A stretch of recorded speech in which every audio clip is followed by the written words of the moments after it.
13 channels it says we're live on out of 15 attempts, so that's good. Hello everybody, welcome to the show. We've got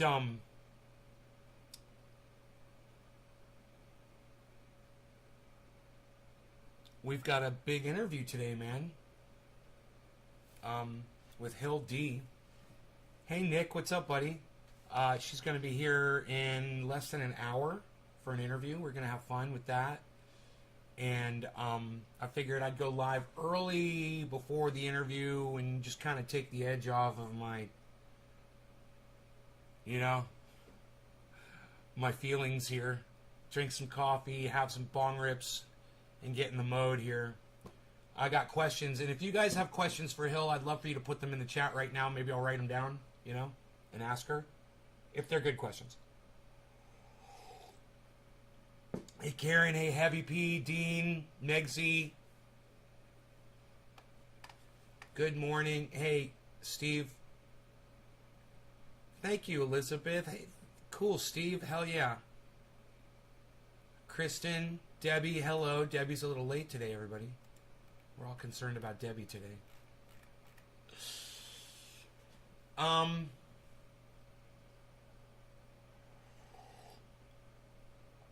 was going through some of Hill D's TikTok video uploads. Really good stuff, man. She's very passionate about what she's doing. I got so many questions. I've got, like I said, I wrote them down, but what I want to do is email them to me so I can get them up on the screen in front of me, so I'm not looking down at my phone during the interview. So let me see if I can.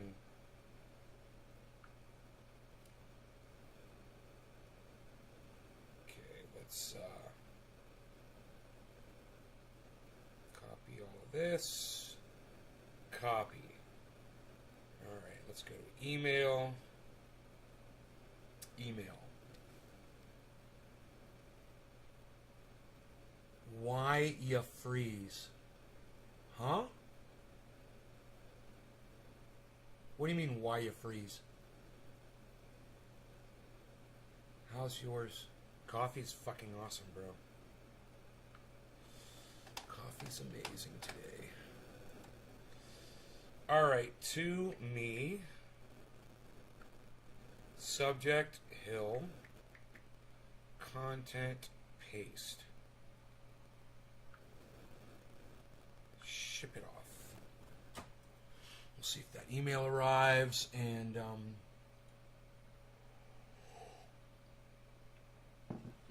what's up,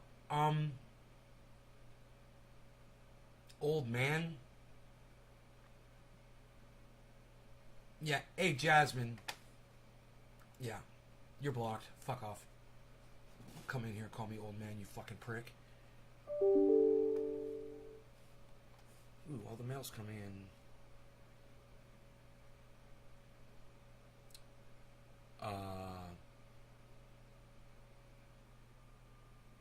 But where's the mail that I just sent? Did it not go out yet? Guess not. I don't see it.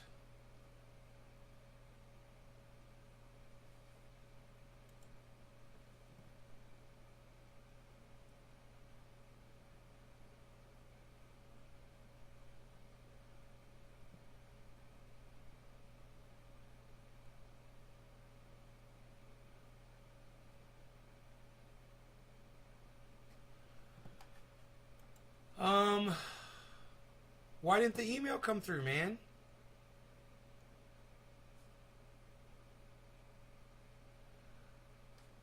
That is so weird. Alright. Where is the send and receive? Okay, let's see if it'll come through this time. Oh, it sounds like that problem was on your end, Kristen. I think everything here was fine. I wasn't dropping any frames at all. Boy, I need to get these questions sent over, and they're not coming over. What am I going to do here? Maybe message them to myself on Facebook. More than one way to do this, I'm sure. Messenger. I'll message it at Doc Holland.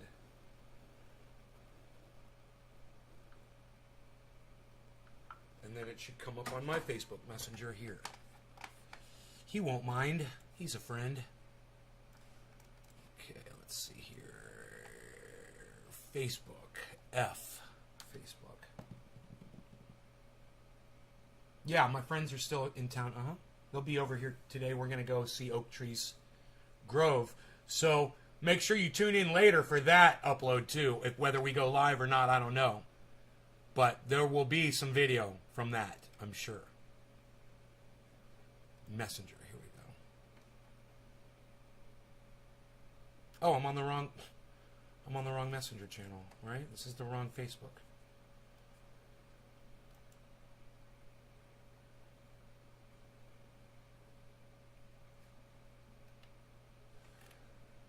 I want to switch accounts. There we go. Switch accounts. Okay. Hopefully I can get these questions here before she shows up.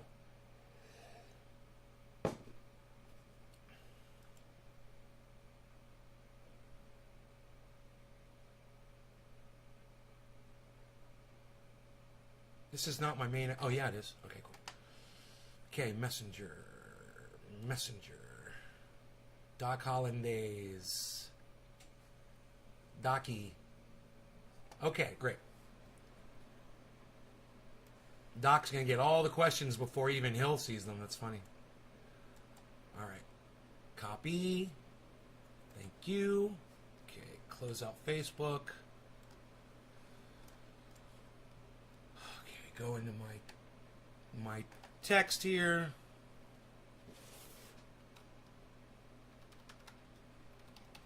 Paste in.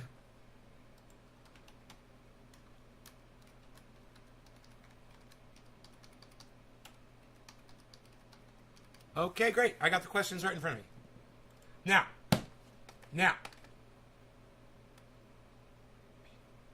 Off it, doctor.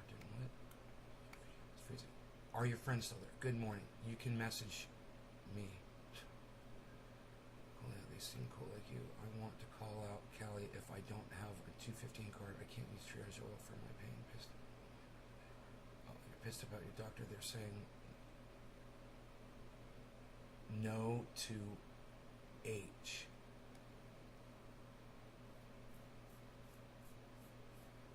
I can't use triage oil for my pain. Well, you can. Just don't tell your doctor you're using it, Kristen. That's all. You can't use triage oil for your pain.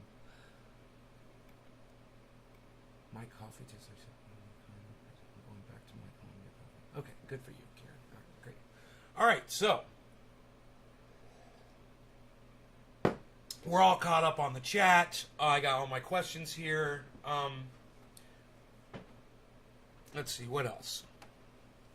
Oh, okay, she just texted me back. Nice.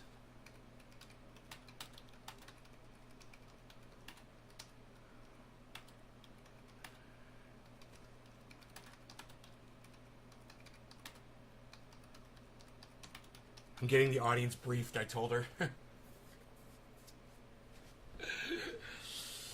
All right, so she said she'll be by soon to test the connection, which would be cool.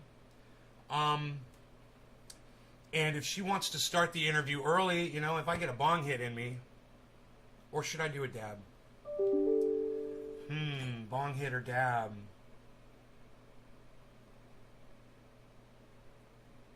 I think I'm going to start with a bong hit. Yeah, we'll start with a bong rip. All right, so this is still good. Got some orange bud from yesterday. No law regarding cannabis. Cannabis is a business for all. Cheers, everybody.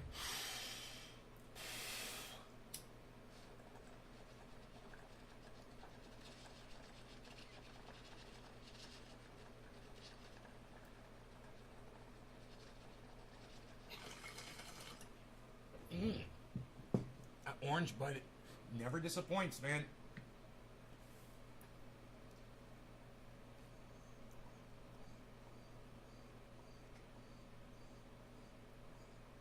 Did I change the picture on my main YouTube channel? No.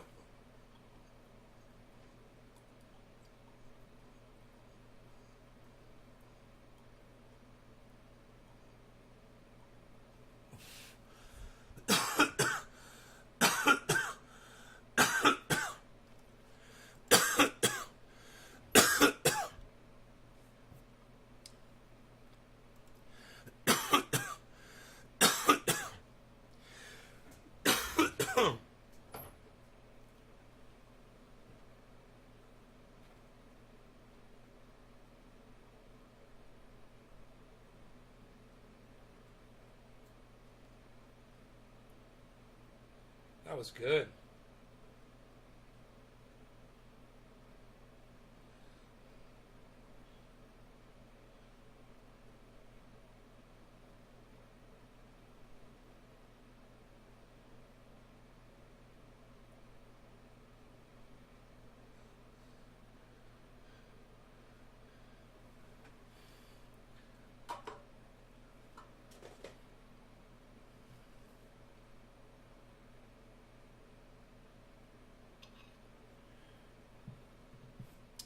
Okay, so I'll leave this open here. Interview questions.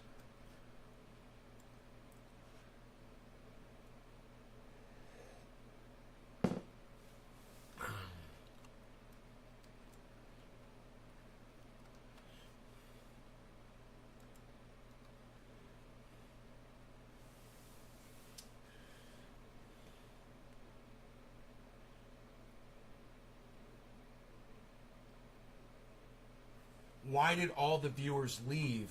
You're supposed to be subbed. What?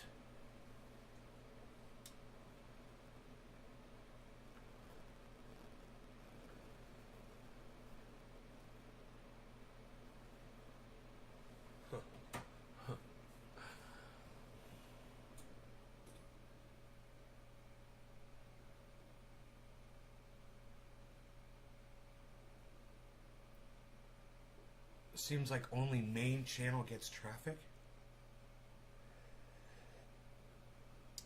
I'll explain that to you, Dave. When I tell my audience to subscribe to all 6 of my channels or all 24 of my YouTube channels, they don't. Do you know how I know that? Because I've still got YouTube channels today that I've had for years that still have only 100 subscribers on them. So I can lead horses to water, but I can't shove their heads under it and drown them like they deserve to be. And that's basically all there is to say about that, bro. You know, people are only going to do what they want to do, and I can't make them do anything else. The fact that one of my YouTube channels only has 100 subscribers on it proves to me that people don't do what I ask them to do. Billy, what's up?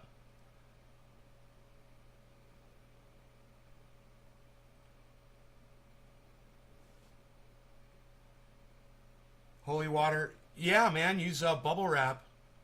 And, you know, that glass will break. They cannot touch, can't come into contact with each other. You can't ship 2 of them together if they're touching each other. I ship glass all the time. I've done it for a long time, bro. I've learned. I've got a lot of experience behind that.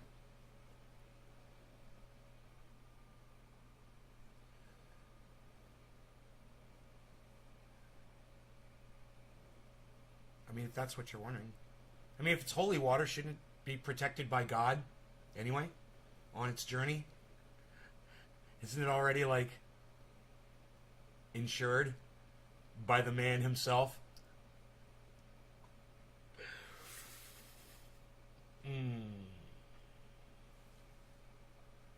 All right, so I'm thinking about it. Dabby, dab, dab. And look, do any of you guys have any questions you want me to ask Hill D for y'all?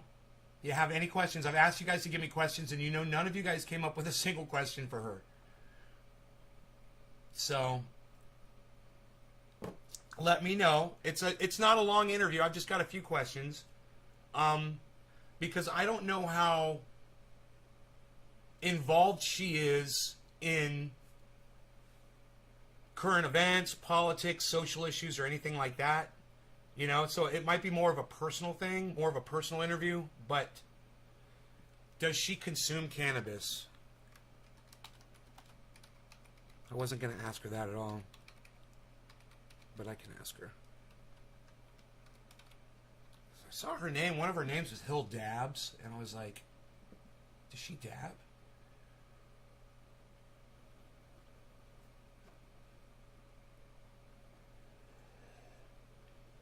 It's salt water that I yelled at.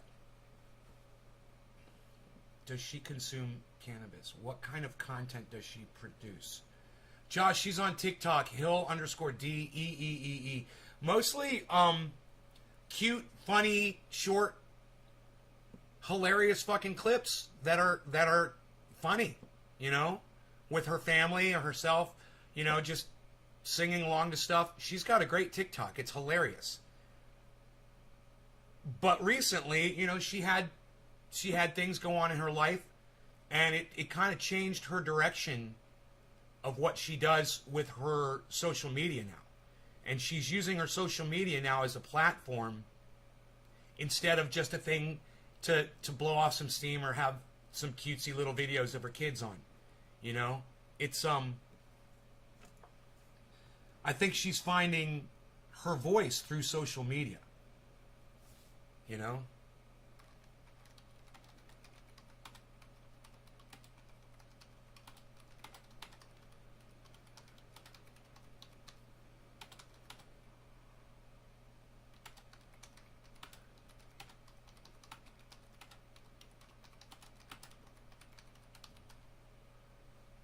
How to utilize TikTok, sounds and hashtags to target an audience.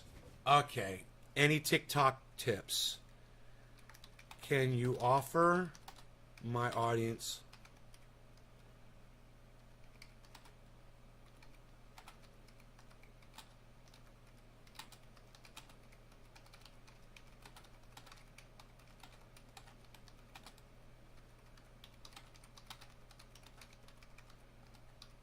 Okay, good question.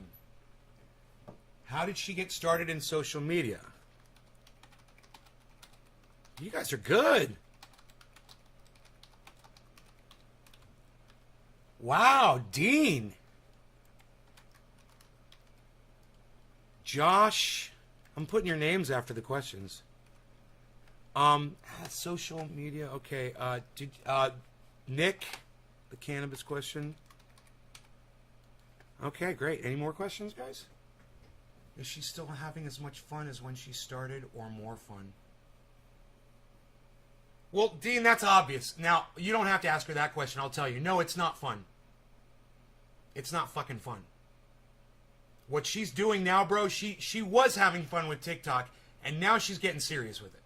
And now she's talking about things that are not fun to talk about. It's not fun. You know? What I do on this show isn't fun all the time either. I want it to be. But like when we have a conversation like yesterday, or somebody comes in and says something that's depressing, that makes it not fun for me. You know, it makes it not fun for other people too. So, you know, there is an evolution that happens when you're finding a voice on social media, and it's not always fun. You know, sometimes, like Hill, you realize you have a message to get to people. And people aren't listening. You know, and when people aren't listening or they're pushing back, that shit's not fun. She has to deal with fucking trolls every day. That shit ain't fun. I can tell you, I know. It's my life. You know, what's that like? I'm going to ask her that.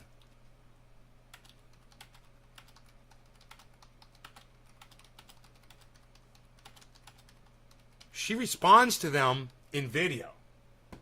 To the trolls sometimes, the people that ask stupid questions. You know, and she'll give them an answer, and she'll fucking roll her eyes at them. It's great to let them know how obnoxious they sound.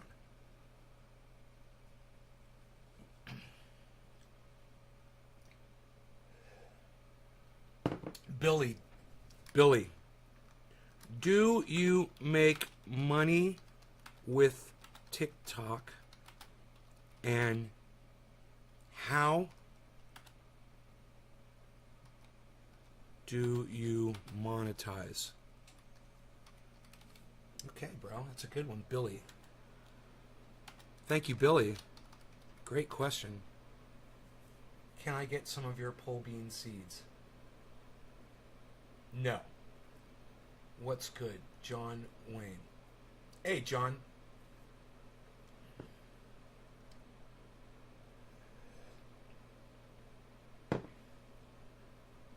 Go to the fucking grocery store and go buy some. How about that? You know? Go to the goddamn hardware store and go buy some. What the fuck am I? Your goddamn your mom? Yeah, hey, You want me to ship you some Flex Seal too, Karen? I got some of that sitting around. What the fuck am I, your goddamn slave? What am I, your personal assistant?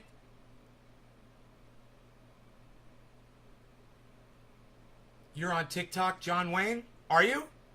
Have you ever heard of Hill_D, John Wayne? You enjoy my content, John Wayne? Well, thank you, John Wayne. I have no idea who you are, but thank you, man. Welcome to the show, bro.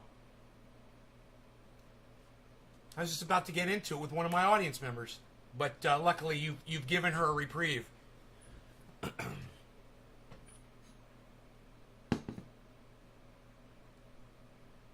Yeah, I asked you if you wanted some. I didn't ask you if you wanted me to ship you something. It was a rhetorical question, Karen. You should understand what a rhetorical question is.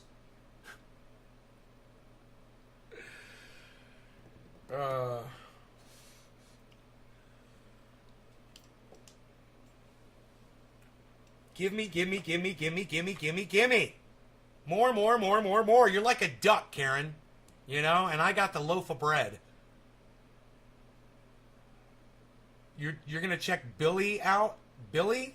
Oh. Billy? Billy Ballantyne? Oh, he's fucking hilarious. Billie.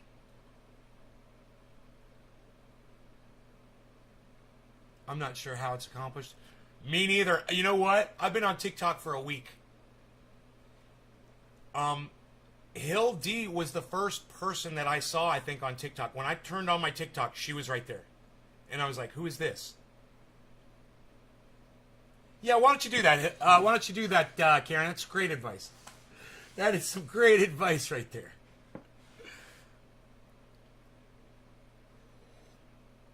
Yeah, Billy Ballantyne, man, he's fucking great. His channel's funny on TikTok. He'll make you laugh.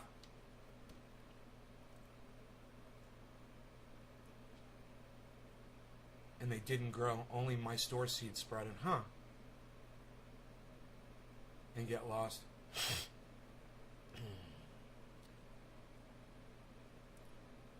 I don't know. But I feel like doing a dab. There's all of these dabs on here from last night. So fucking funny, dude. Oh.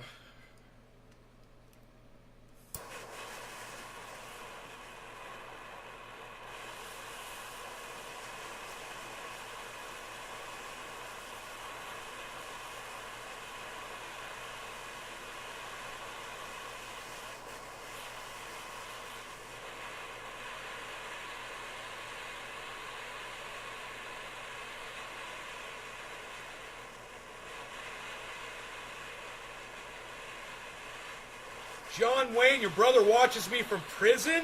How the fuck are you allowed to watch me from prison? Oh my god. Well, let me say hello to anybody else that might be out there in prison watching me. Hello. I had no idea that people could do that. No law regarding cannabis. Cannabis isn't just for all. Cheers, everybody. Yeah, Big Jim's still here.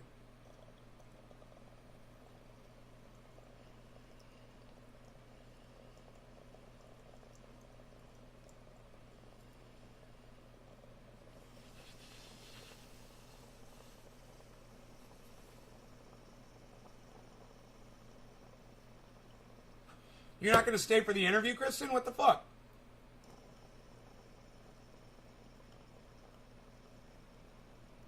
Jesus fucking Christ. Wish you guys would stay.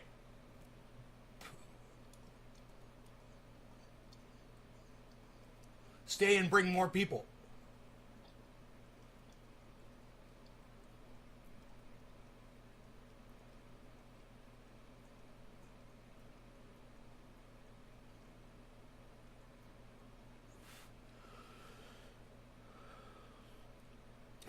It makes his day a little better in prison. Thanks, bro.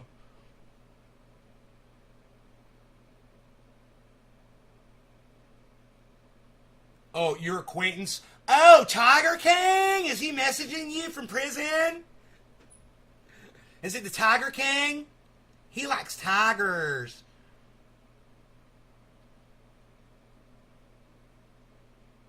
No. Shower power. No, you come back and you watch this video. You take us to the shower with you, Kristen. Don't you know? Jesus. Stay and watch the interview, guys. Don't leave. Are you kidding me, man? Hill D's coming in here. We're going to have so much fun.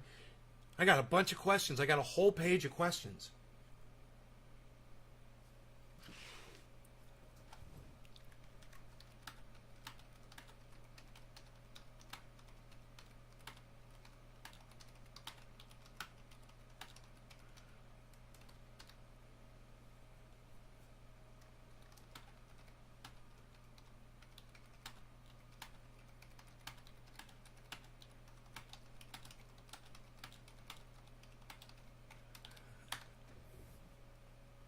I got a good question for her.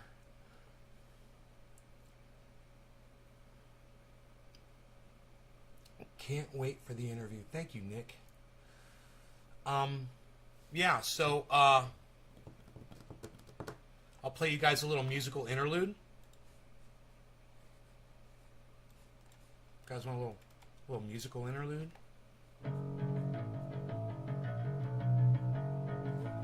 Prepare yourself. Prepare yourself. There we go. It's nice. Nice little musical interlude there, yeah.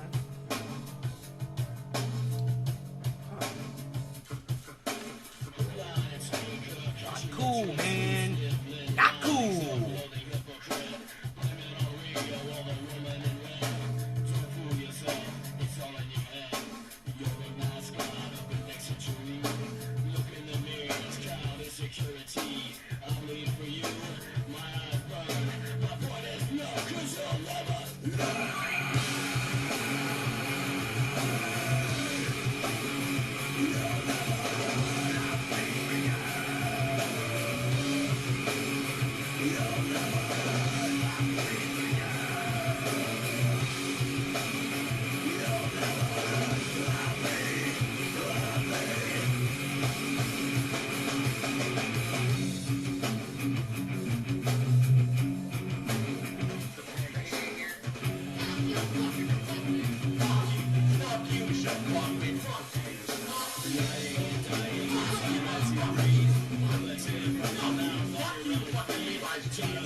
How do you not know the main channel is down?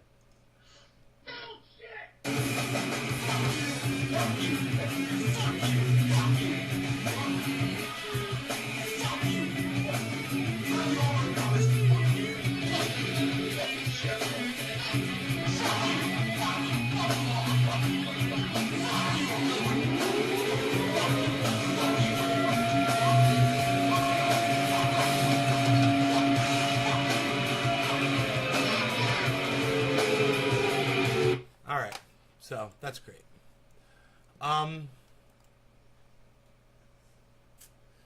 How do you not know the main channel is down, bro? They gave me a fucking medical misinformation strike, bro. Again.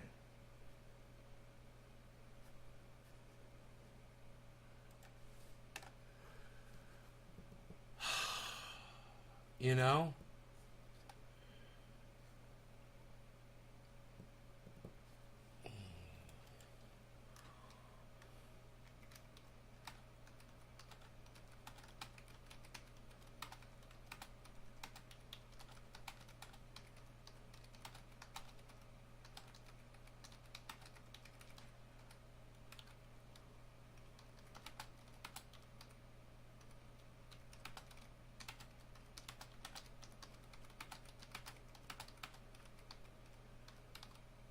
More questions for her. When you see me typing, that's just me coming up with more questions.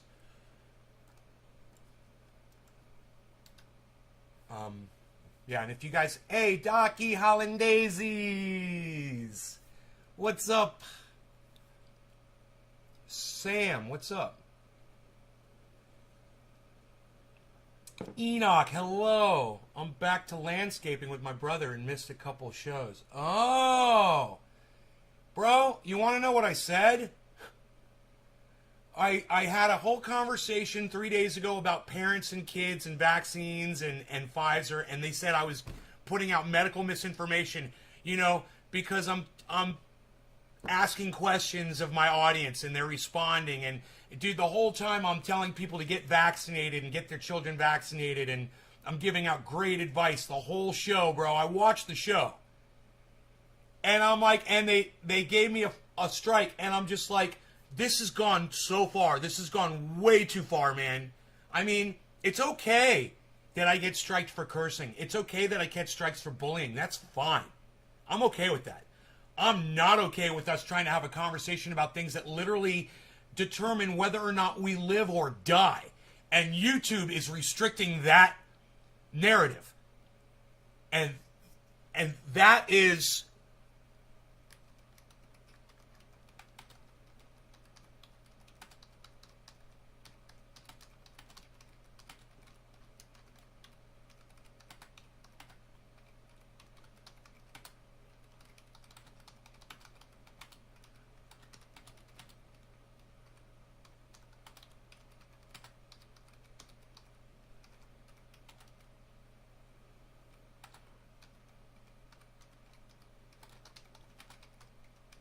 There, that's a good question.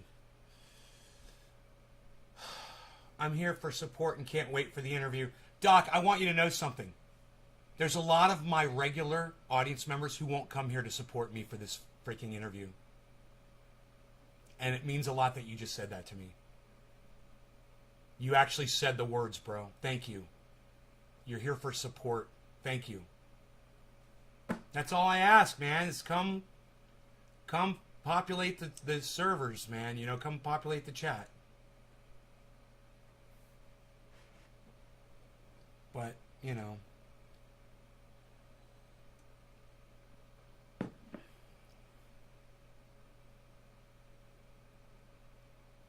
Thank you, J-Bone.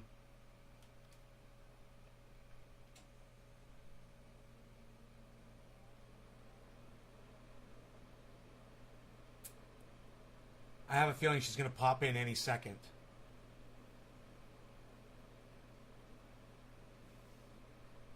Thank you, Doc. I appreciate you doing that. And I'm not a morning person. Thank you, Enoch. I mean, you guys think about all of the regulars in our chat that aren't here today. You know? And it's just like, why couldn't you guys just show up for the freaking interview, man, you know? I went live early. I got it out there. I tweeted it, man. I did everything. I figured there'd be, you know, about 40 people here, about double the normal amount. Even with the big YouTube channel down. Dean, thank you. I appreciate your support, bro.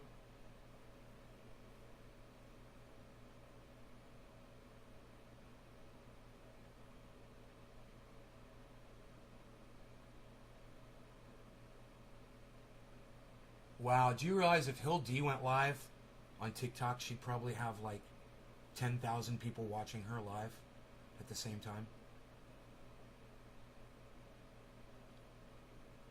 Think about that. God, man.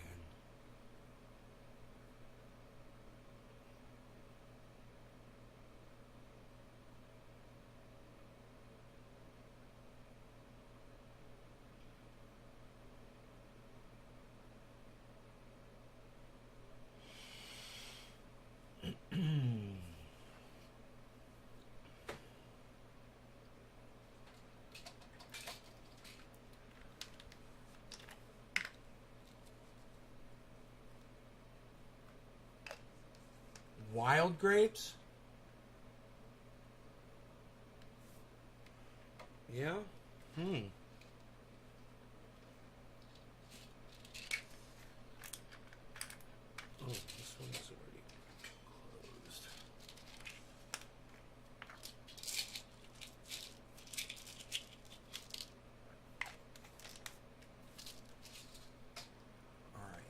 see if there's anything going on in the news today, because we could chat about that too.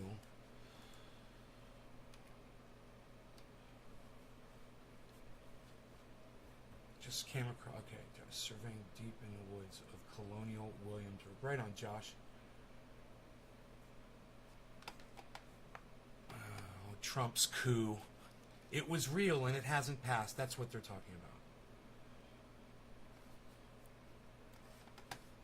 So,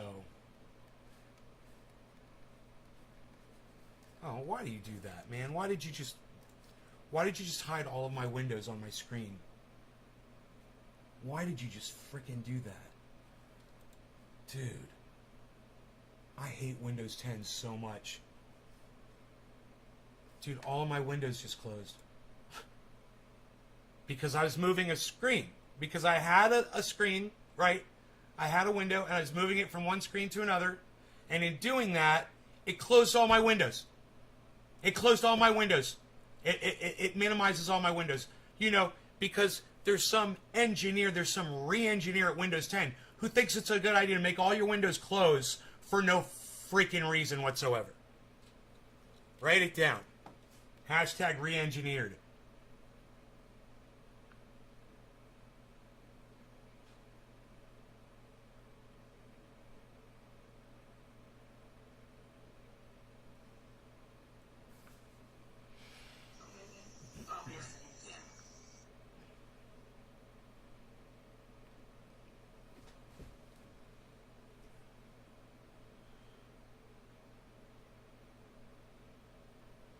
Can't show any drugs, you know.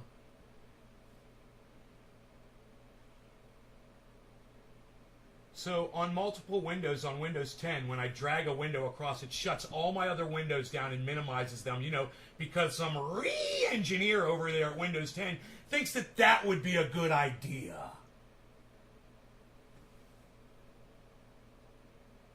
Dude, something happened to my face when I did that, like animated me or something. It was really weird. So on multiple windows on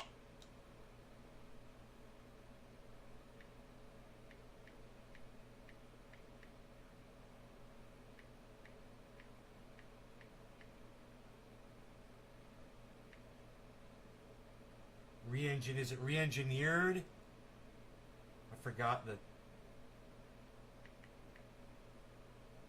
hashtag. Those bitches. Right? Right?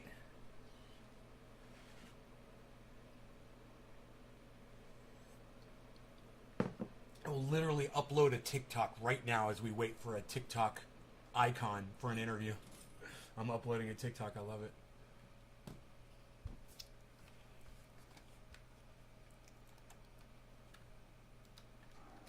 Look at this picture of Jean-Claude Van Damme. No.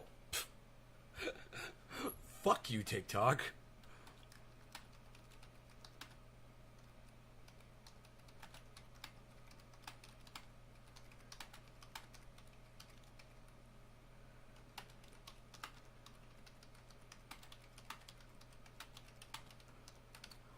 We'll see. We'll find out if she has any TikTok inside info. Will be great. Oh, it's Billy Valentine. It's not. It's The Rock. Van Damme. The Rock. Oh. Van Damme. The Rock. Van Damme. The Rock. Van Damme. The Rock. Billy.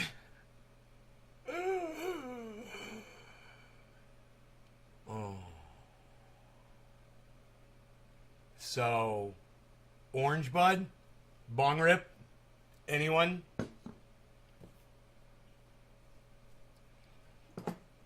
What do you guys think?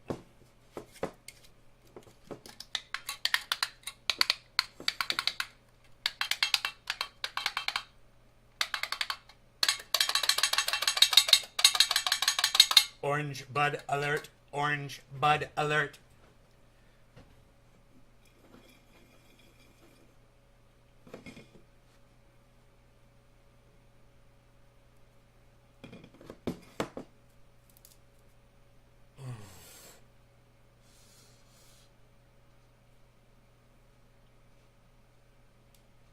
Lay who TikToks are hilarious. Yeah, I know. I know. He does those voice swaps pretty good. I don't know how he does that so good. How much fucking I'm gonna ask. I'll ask Hill that.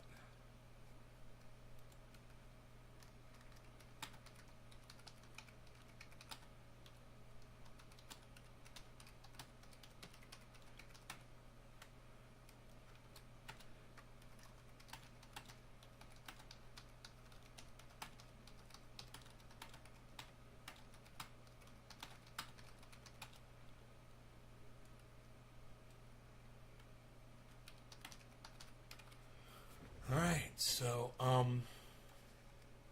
you guys want to see the garden? I think we could do that too, man. Really quick here while we're waiting.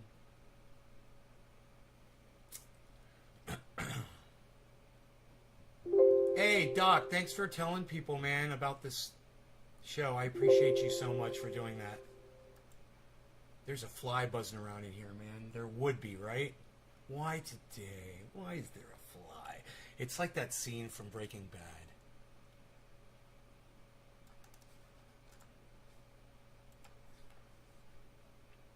Okay, here you go, everybody. Here you go. Enjoy that. Take a screenshot.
All right, give me 1 second, guys. She's here. All right, I'm just going to mute the mic for a second here.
Hey, everybody, you should be able to hear us. There's Hill, and you might know her as Hill underscore DEEEE on TikTok. And Hill, I just want to say thank you so much for coming on my show. I really appreciate it. Of course. It's an honor to have you on. And I hope you guys, the last thing I saw in the chat was that Dean said no sound. So if you guys can hear me and you guys can see everything, just let me know that everything's running good before we get started here. That would be great. I'd appreciate that. Oh, great. Thank you, Dave C. Fantastic. Is there anything right at the start that you want to promote that you got going on the internet that you want to tell my audience about? Actually, yes. I don't have it completely set up yet, but I'm in the process of setting up a nonprofit charity. The purpose of the charity is to aid families who have lost a main provider to COVID. I personally know several dads, grandparents, aunts, uncles, cousins, all these different people that have passed away. 2 million children have lost a parent to COVID. So I wanted to set up this charity. That's what my family does. When we're hurting, we help. So the charity itself will raise money. I'm doing that through t-shirt sales and merchandise sales, which I'm still working on because I'm trying to find the right domain to create it through. I've talked to a few small businesses here, and they just don't have the power to set up what exactly I want. So we're still trying, and then I'm trying to get it all legal and everything so that we can do this. But my goal at the very front of it is to, I know so many little children, like at my dad's work, 3 people died, including my father, and one was a 34-year-old man who had a 16-year-old daughter and a 2-year-old child. I want to buy their Christmas. It's really that simple. I just want to make them smile during such a hard time because I'm a grown adult, and this shit hurts. I mean, it stinks to lose a parent in general. It stinks to lose them young. It stinks to lose them to a global pandemic that's a politicized death. It stinks on so many levels. I can't imagine being a 2-year-old and losing my dad. I can't imagine being a 16-year-old girl and losing my dad. It's just, I want to help. So, yes, I am. Please keep an eye on my bios. There's links in my bios to be able to donate money. You can send anything to my Venmo. Just make sure you put in the link that it's for the charity. And we're coming together. Excellent. Now, if you could just do me one favor, when you're talking about important stuff like that, you could just slow it down to like 0.75 speed. Because this is really important stuff. And a lot of my audience members, it's going to just go right past them. So when you're saying important things like that, just slow it down a little bit for them because we're all getting high over here. And my audience is kind of on a learning curve. So just, Absolutely. Oh, man, you talk fast. So I have a feeling. Let me just say this. Hey, you guys can slow the video down on YouTube when you guys want to watch this back if she is talking too fast for you. But this is so important. So let's go over this a little bit. So she's starting a charity, and she's not getting all the support that she said she's looking for yet. So what's important is you guys can help by getting the word out. And the best way to do that is through her TikTok. And remember, it's Hill underscore DEEEE. Because as far as I know, is that where you're getting... Did I do it right? DEEEE, right? Yes. 4 E's. Yeah. And I want to talk to you about that name, too. Let me just ask you, right, was there a 3 E's at one point, and then you had to go to 4 E's, or did a channel get shut down or something? No, my original name was Hill underscore Dabs, and my last name is Dabs. So I didn't want my name to be completely... Once you hear Dabs, everyone thinks of marijuana. Sure. I mean, Sure. I didn't want people to... I didn't want to exclude an audience that didn't participate in marijuana by them seeing my name. I didn't want them to think I was solely focused on that. Right. And a lot of people don't realize it's my real last name. In addition to that, it's my real last name, so I wanted to take it off. Hill D is what a lot of my friends call me. So I started with the DEE, that wasn't available. 3 E's wasn't available on all networks. So I went with the 4 because I could keep the same username across all my platforms. Okay. Is there some special meaning to the E's? Like, was there? No. Because it could have been anything, right? You just like, let me just blah. That was it. Okay, cool. Yeah, it was like, well, everyone calls me Hill D. So one, just the D wasn't available. I tried to add more to it, and it got to the point where 4 E's is what was available across everything. So that's just what we stuck with. And I was like, well, I could always change it. And then I'm like, well, now I'm getting a lot of attention here, and I don't know if I want to change my username. Is TikTok your biggest platform on social media? Absolutely. I am from Michigan. I am in Metro Detroit, so it's a very split state here. You get a lot of the older crowd that is very conservative. You get a lot of younger crowd that's very liberal. So Facebook wasn't a great network to try to push this stuff on. I had a lot of negative feedback from older family members and older friends and everything. So I kind of just converted to TikTok, where I'd already had a platform. I think around the time my dad got sick, I had already had around 100,000 followers. So I just kind of just started piggybacking off of that. I was never one to really talk politics or anything along, who'd you vote for or anything like that. I wanted to focus on my channel, which my channel was my lifestyle. My lifestyle was being a boy mom or, my health or anything along those lines. But then once my dad got sick, it was, holy cow, this stuff is real and it's dangerous and it's killing people in the way that it's killing people. I didn't feel right not warning people.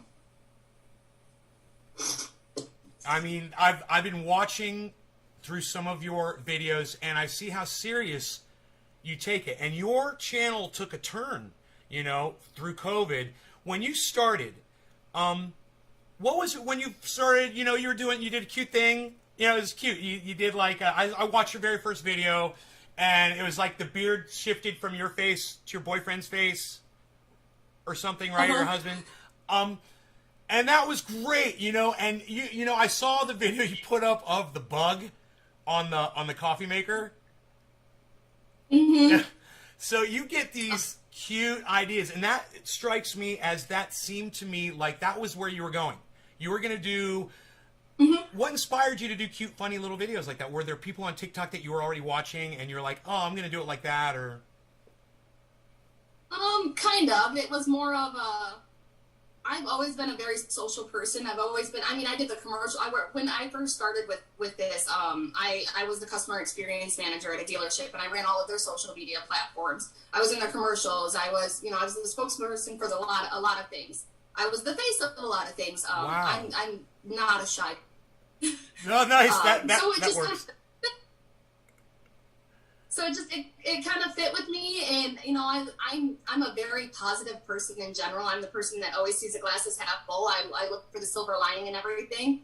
And my videos, the trends that I did was a lot of the using using song lyrics as the answer to a funny question or something, and it just fit my lifestyle well, because that's just we're a lot of shorthanded quick jokes and things like that. I like to make people smile. It makes me happy. So that's my channel follows my mental health really well. Is that what you're just referring to, your earlier videos? Is that called voice swapping, what you were doing? Yes. Okay, yes. So is it challenging to do that? Is it hard to do? I wouldn't say that it's necessarily hard to do, but it gets hard to come up with content that's relatable. Let me just say this. One of my audience members just came back, and I just want to say, welcome back, Kristen. Thank you. We're glad you're back. Does it take multiple takes, or do you get it right the first time when you're voice swapping? Sometimes I get it right the first time, but I'm a perfectionist as well. I have ADHD and OCD, so I get very particular in making sure I present my emotions in the right way, because what I feel inside sometimes isn't always what I display up front. So I like to make sure that what I'm displaying is exactly what I'm feeling. So sometimes it does take a few takes, or I get nervous and I mess up the line, or my kid walks in. Right. But sometimes that makes the video perfect, right? Those little interruptions. Mm-hmm. Yeah. Yep. So I thought TikTok. Sometimes I keep them. Sometimes what? Sometimes, yeah. Sometimes I keep them that way. Right. If it makes me really crack up, I'll keep it. Right. Exactly. That's why I like the little playback feature on TikTok, is you can see if it makes you laugh immediately, like right as soon as you did it, and you're like, oh, I chuckled. Okay, somebody else is going to chuckle too. That's a great feature. It's really cool. So, oh, absolutely. When I heard of TikTok, I mean, my first experience, and I'm a big horror movie buff, right? So my first experience to TikTok was seeing Hannibal Lecter dancing around like this in his living room, and it broke my heart. It broke my heart. I was like, not Hannibal Lecter. TikTok ruined the bad guy. And they made him into some kind of a, right? So I thought TikTok was just for kids and dancing. Character image. And you know, what happened to TikTok, and when did it become a platform where people started taking it seriously all of a sudden? I think about when COVID started was really when you started hearing a lot about TikTok. It took off around then. Everyone was home and no one had anything to do, so you had a huge surge of people download TikTok. And then you had Trump try to ban it, so of course you get a whole bunch of Americans together and tell them they can't do something. And what are we going to do? We're going to try to do it. Right. Hence the problem with the COVID vaccine. I think a lot of people just looked at it for some form of comic relief, you know, some kind of distraction tool. We're finding a lot of the millennials, especially the female millennials in my generation, are just now discovering that they have ADHD. Because ADHD wasn't something that was presented when we were, hi, me too. Right. Wasn't something that we were presented with when we were kids. We were told that we had anxiety disorders and depression, and now we're having our kids tested for ADHD because we're seeing the patterns, and then we're realizing that we have it. So you get a lot of people that disassociate by scrolling through TikTok. It's a form of comic relief. It's a form of distraction. And then I think because it gained such a big audience, you had a lot of people that started relying on it for a reliable sense of information, especially the younger generations. You got a lot of older generations on there too, but you have a huge influx of younger generations that rely on social media as their form of information. So being able to utilize TikTok has been a huge help for a lot of people who, especially like doctors and advocates. It's a huge platform to get information out there. Like, look at the Gabby Petito case. I mean, how quickly would we have found her if she didn't have a social media account, or if she wasn't well known on YouTube? It would not have garnered the attention that it does. But you get so many people that see this video, and then the algorithm pushes it out, and then you have all these new leads and everything, and cases are getting solved. It's a huge advantage for everyone, really. Did you know that guy was guilty as soon as you saw him, like I did? Did I know that? I'm sorry? Did you know that her boyfriend was guilty as soon as you laid eyes upon him, like I did? I have a very strong feling. Yeah, that's good. I like whether it was intentional or not, or a crime of passion in the moment. It just doesn't sit right with me. Girls aren't that hysterical during traffic stops for no reason. That's usually reactive abuse. You know, it's when it's manipulated. It's a very common domestic violence tactic to make women turn like that, and then they look like the crazy one. Right. So, do you remember? I told you that my main channel got shut down a couple of days ago on YouTube. I was so excited. Yes. I've got a YouTube channel with 25,000 subscribers on it. I've also got 20. Oh, wow. I've got about 24 YouTube channels. The reason why I have so many YouTube channels is because I like to live broadcast. I've been doing it for years. And every time I would get in trouble on YouTube for doing something or saying the wrong thing, they would take my ability to live stream away from me. So I would just make a new channel. So now I've got all of these channels. That makes sense. Right. Well, the big channel is muzzled really bad, and it's mostly because of my COVID information that I put out there. My COVID information consists of reading news stories, relaying some of the nonsense that I see on CNN to my audience, giving them the real facts that I know, and when they do talk about facts on CNN, I relay those.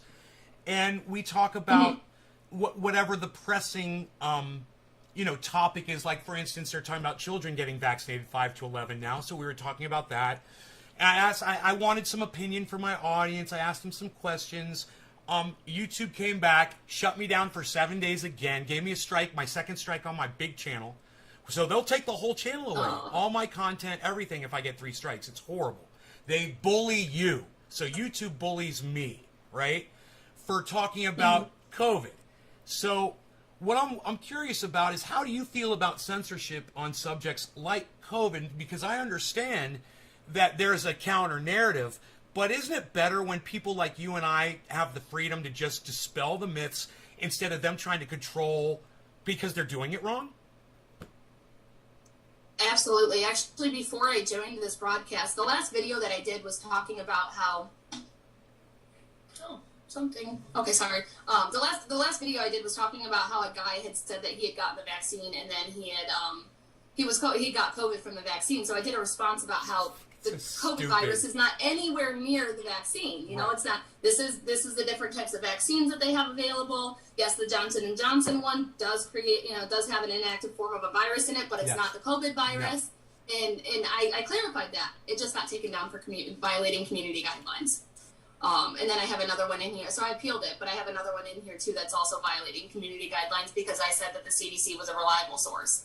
And it's frustrating because we're the ones putting the correct information out. All of our information is easily verifiable through verified sources, and all it takes is a simple Google search to pull up the right link and be able to see, okay, this is accurate. And it's frustrating that you get, a handful of people who don't believe what is true, because there's not even a dispute of whether it's true or not. It's that they don't believe what is true. And they mass report my videos, and then they're getting taken down. I'm amazed that the statistics video is still up, because I'm certain that it has been reported at least 1,000 times. Over. It's frustrating. It's more than frustrating. It's exhausting. Mm-hmm. It's like paddling upriver, and all you have is a stick with no paddle on the end. And I've been doing this for years.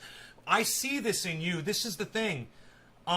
What led you to believe it was okay to curse on your TikTok channel? Just curse, even, let alone talk about COVID. Did you see someone else cursing on TikTok? No, my dad was always the one who censored me with swearing online. So I'm actually mortified at the fact that a video of me cursing so badly went that viral. Because he would sit there and he'd go, "Oh, that's my daughter. I'm so proud of her. She normally doesn't swear like that."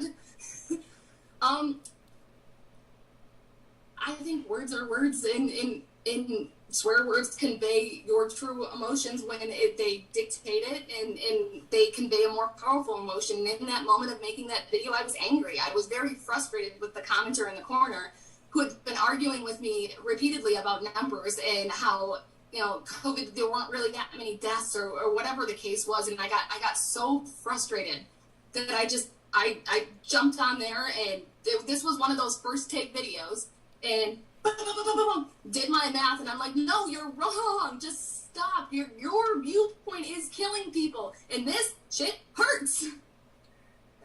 I don't want anybody else to deal with this, and too many already do. So swearing on my channel, I try not to, but in the same respect, my channel is definitely for people that are 18 and over, and if swear words truly offend someone, they shouldn't be on my channel anyways. You're motivated to get the truth out there. Yes. I mean, that is natural. It's just a natural thing. It's crazy when you feel like corporations that call themselves things like YouTube are working so hard against that narrative. And I want to see it stop. And I hope to amplify that anti-censorship message out there, Mm-hmm.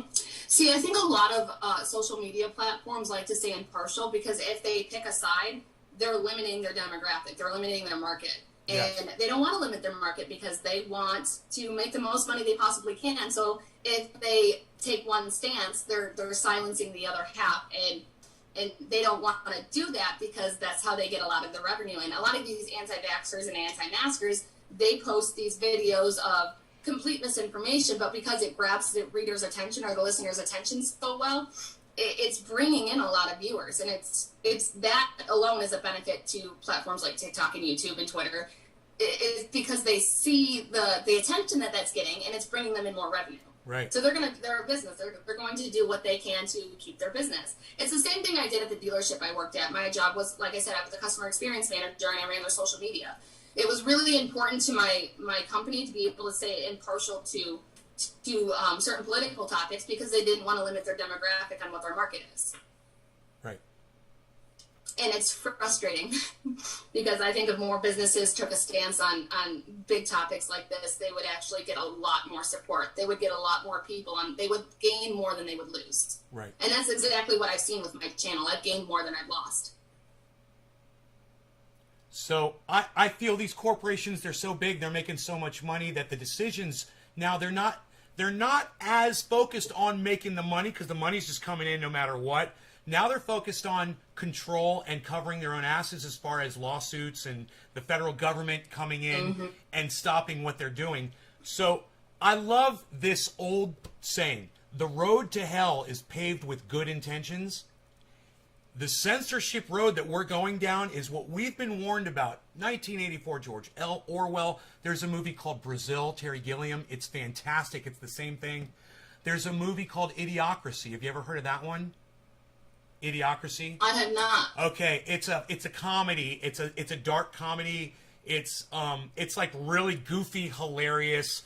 And what it does is it depicts that in the future, smart people just decide to not have children, and dumb people decide to just overbreed. So the world becomes populated with low IQ people, and the future is painted with a bunch of silly people that don't really know what's going on, and they're watering their plants with Gatorade, and the plants are all dying, and they can't figure out what's going on because they're so dumb. I propose this: the makers of that movie didn't foresee COVID. And now COVID has become an IQ test of its own. And it's doing the exact opposite. It's doing the exact opposite. Do you foresee a future? If this keeps going the way we're going right now, and the way we're going right now is not good.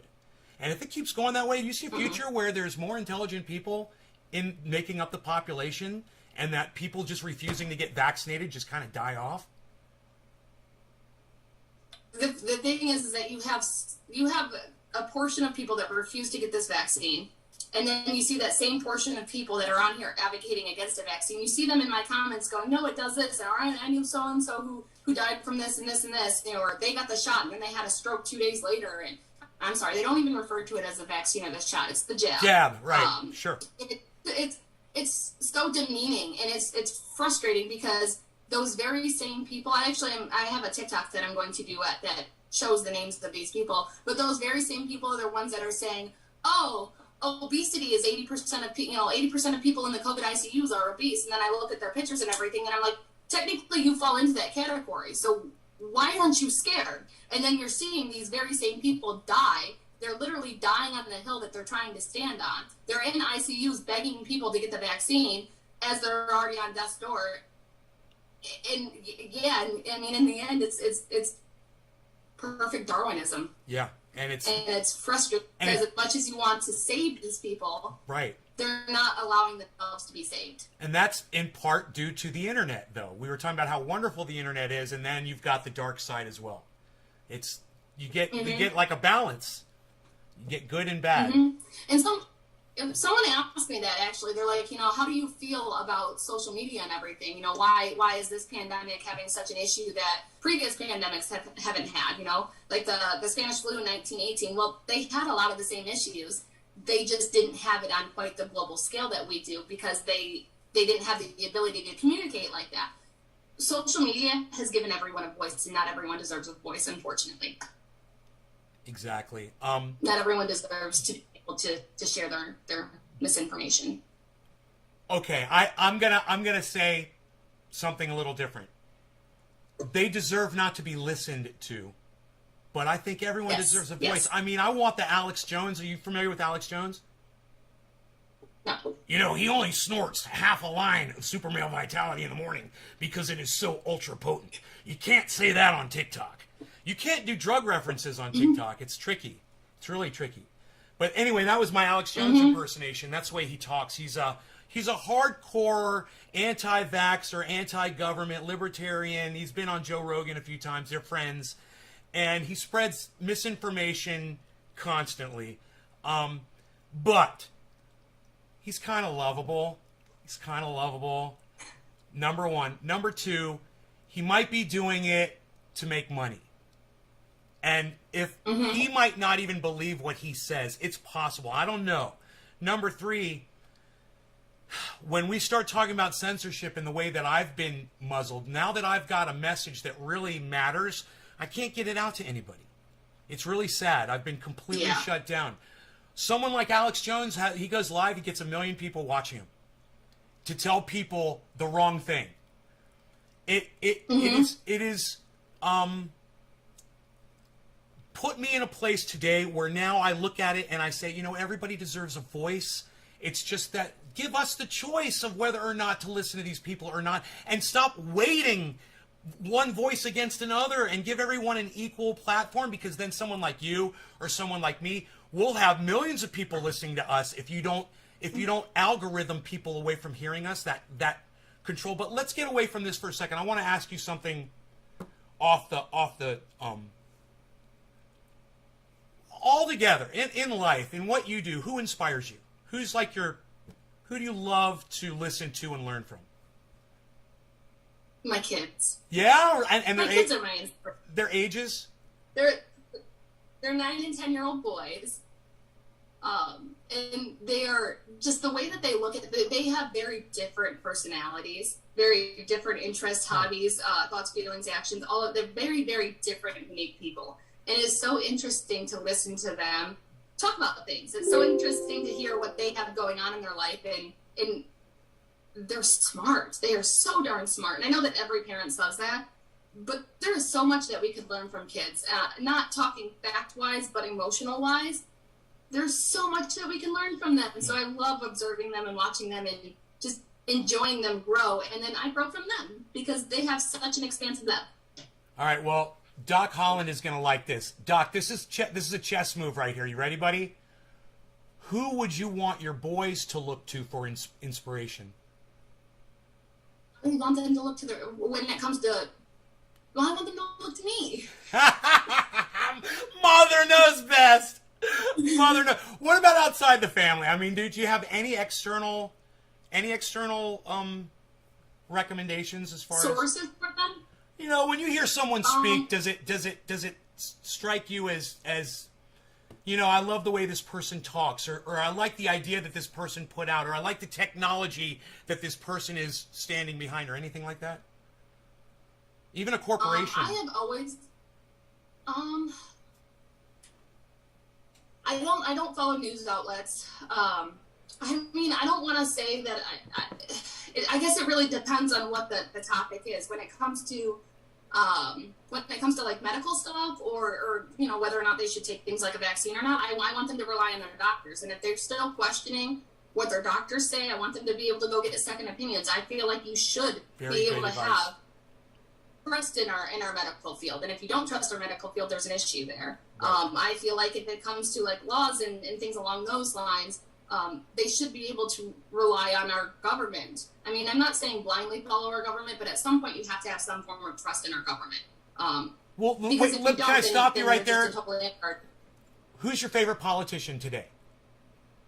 You had to pick one to go have dinner with.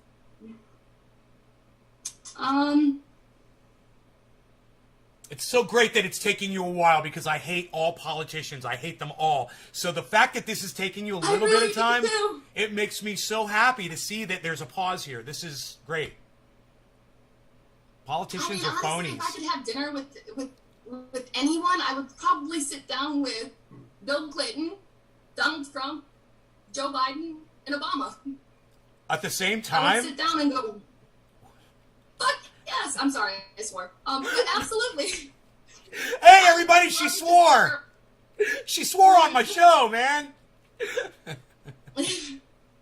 You ruined it. I'd love to get them all together. Because in my opinion, when it comes to politics, they're all wrong. They're all in it for the wrong reasons. I feel like a lot of them are completely in it for the money, or in the fame, or the recognition. I don't feel like any of them truly want to get in there and make a change. I feel like America has totally screwed themselves over with the fact that we have two people to choose between. And I would love to get those, I mean, even, well, you know, I was going to say, really any alive former president, I would love to get them together and really discuss what their views actually are, because they put out this image for the entire country or the entire world. I want to know what they think, because I don't personally align with any political party. I feel like a lot of my views are either left or center. And I want to, you know, I know that there's a compromise for everything. I'd love to sit down with them and really figure out what those compromises are. Do you know who Graham Elwood is? No. Okay.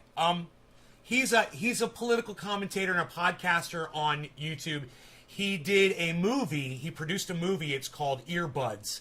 It's about podcasting. It talks about the way podcasting affects your audience. So you're a podcaster. That is what you do.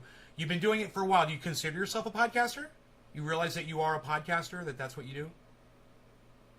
I didn't realize I was a podcaster, but no, that's pretty neat. It is. I do enjoy it. So what a podcaster is somebody who uploads kind of like a flow of updated videos daily, weekly, where people can access it on the internet, whether it's audio or video. It's like a catalog of your life or whatever else you're trying to document. So Earbuds, if you remember that movie, you'll learn what you are, and you'll learn what you do for other people, and you will learn that what you're doing is maybe bigger than what you realize. So it's Graham Elwood. He's a comedian. He's warm. He's a big lefty, independent, he's very anti-government. He's a great guy, and you're gonna love Graham Elwood. Follow him on Twitter. Follow him on TikTok. Check him out. He's been on my show. He's inspired me, and I think he'll inspire you a little bit. But that movie, Earbuds. So speaking of that, is there anybody that you personally follow on TikTok that you enjoy watching? Like, are there any entertainers or any TikTok podcasters that you can think of, or is it more that you're just throwing your stuff on there? There are quite a few TikTokers that I follow, but most of the TikTokers I follow are the positive people. Like I follow, Call Me Chris. She's my comic relief. I love watching her skits because all of her skits are about Midwest and being a middle child, and I'm from the Midwest and I'm a middle child, so I relate to it very well. Nice.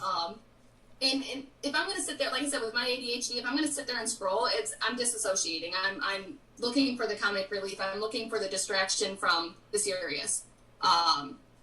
There are quite a few nurses and doctors on there that I follow that I like watching their stuff because I get more accurate medical information when it comes to COVID and the vaccine. Like there's several of them that I'm now mutuals with that I will reach out to them in messages and be like, hey, will you just keep an eye on my videos, make sure that everything I'm reporting is accurate, medically accurate, scientifically accurate. I don't want to put out the wrong image. And I've created quite a family there, and I love it.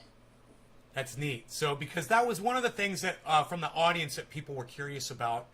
I've got so many questions for you, but I'm just going to go down the list here. How many people are watching? I don't even know.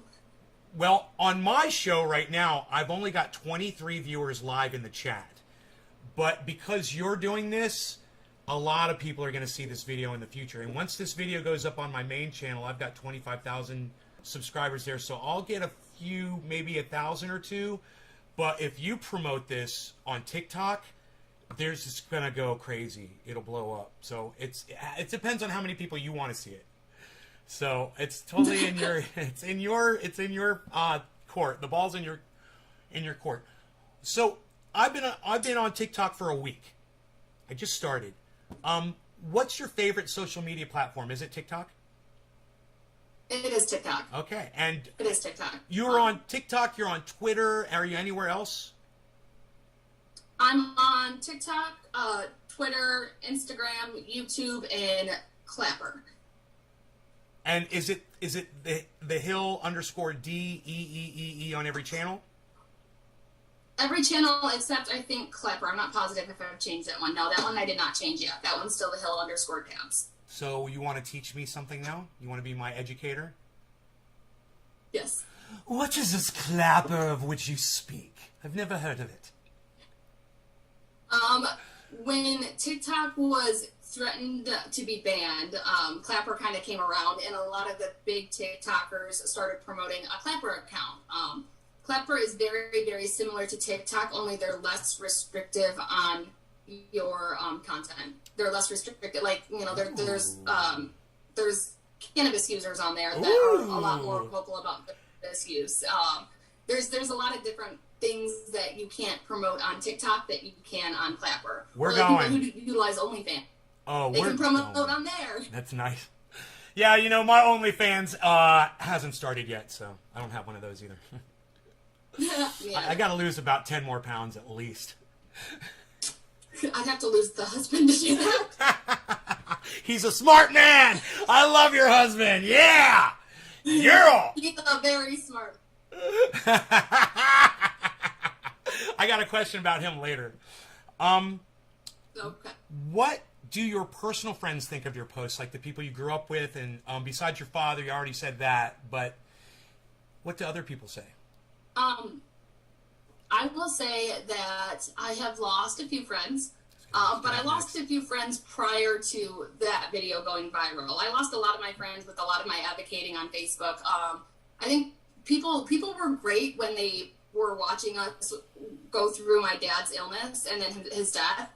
They were really strong, really supportive. A lot of childhood friends, you know, people I've known since I was little. And like I said, I'm in a very split state. Like very split. Everyone in my high school is like down the middle. It's this half loves liberal, this half loves conservative. But I lost quite a few friends on there because they don't believe in vaccines, or they don't believe COVID's that serious, or they're anti-maskers. I mean, there was a huge influx of my friends that went and protested at the health department our mask mandate in our county. So I've lost quite a few of their, you know, those friends, but they were never people that I was very close with. But my main group of friends and my family have been super kind and super supportive. They absolutely love seeing this. A lot of them have witnessed the effect of everything I went through with my dad, or they experienced it themselves because of my siblings, and they're really proud. It's good. It's awesome. It's good. I could totally see that. I told my sister this morning, I actually talked to my sister this morning, and I told her about this interview and everything. She's like, oh, you'll do great. I'm so excited of you. You know, so excited for you. And she told me, she goes, Dad would be so proud of you. Oh, yeah, he would. Yeah, he would. I love that. That's very sweet. I love seeing when people comment that because it hits your heart so close. Right. Because that's why I'm doing it. Right. Right, and that's one of the things I love about your TikTok uploads is you will get emotional and you will show your true self. I play a character on this show and I try to have that little barrier with my audience, but you're just so real and everyone can see you for exactly what you are, and you open yourself up. And that is a journey. You know, when you start, you're trying to be silly and cute and be a clown and make people laugh. And then all of a sudden, you're like, well, here's the real me. What do you guys think? And then you find out who your true friends really are real quick. But because you and I are opinionated and we put that stuff out there, what I found is you tell your friends this. Say, I'm more opinionated, I'm more vocal than most people. You would find that you probably wouldn't like anybody if people spoke out as much as I did. Instead, we should be friends, and you should be thankful that it's out there. You know where I'm coming from, but we can still be best friends and disagree on some of the most important things. I mean, I've got my best friends. For a long time, my thing was religion, and I let that kind of keep me away from my friends. And I realized I was like, they can believe what they want to believe, and I can believe what I want to believe, and I need to stop this. And it goes to so much more than just religion. And then when you start applying that to all of your friends and your family, you can start healing some of those relationships that maybe were important to you. That you know, I've got some friends walked away from me because of Facebook, just because of the silliest, stupidest things. And I have yet to reach out to some of those people, and it's still, there's like a piece of my heart that's missing, you know, because they were always there and they're not there anymore. And I understand that feeling. A lot of those childhood friends really hurt. There was two girls, they're twins, 3 generations of friends. Our grandparents were very close, our parents were very close, and now, you know, we were close. They babysat my kids, and they got very angry at a video that I did. And I blocked the one on TikTok because of the stuff that she was saying, and I only blocked her because she was trying to out the person I was talking about. And I have a large platform, and putting someone's name out there when I'm frustrated with something, Doxing. I don't want to hurt anybody. That's never my goal. I just wanted to vent. And so I blocked her, and then she removed me off of all of her social media. And then when I saw the comments that she was saying on this girl's status, it hurt. It hurt because I'm like, I've known you since you were a baby. I held you when you were a baby. I held your children when they were babies. You know, we've grown up together, and these are the types of things that you're saying about me. Aww. You know my heart. Right. Right. It gets hurtful. For the most part, I am that person that can get along with just about anybody. If we don't agree on something, that's okay. We don't have to talk about it. There's many other things that I love about you. The hard part with COVID and some of the people that are so outspoken with this stuff is a lot of it puts my life in danger, or it's a personal insult to my father's stuff. And I have to separate myself before I do something that I don't want to do, like demean them or call them names or be hurtful. You know, I'd rather just walk away for now until it calms down, and then we can discuss again. Right. All right. So, unfortunately, I have to take a quick break. I got to let my dog out, and I'm going to take a quick break, too. Can we take like a 2-minute break, and I'll be right back? Okay. Absolutely. You guys, I'm just going to go to a I'll be right back scene, all right? All right, and we will be right back. Thank you so much. Beazle, you want to go outside? Come on, buddy.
All right. Just going to leave my door open for my bees. All right, everybody. We've changed our hairstyle. I threw it up. It was getting too much. So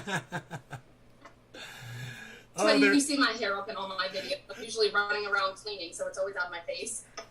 They're saying good interview. Hey, it's not over yet, guys. Hey, I'm going to pause for a bong rip. Everybody just calm down. All right? No law regarding cannabis. Cheers, guys. I mean, should I go pause for a bong rip?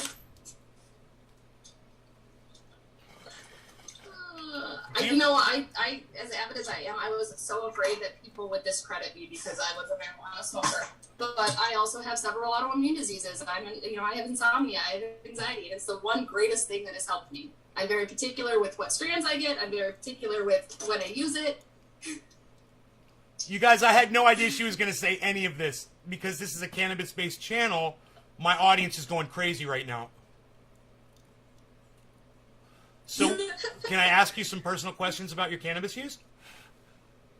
Absolutely. How old were you when you first tried cannabis? I was 15. And what was I'm it? 30 now, so it's been. What was it like the first time you used it?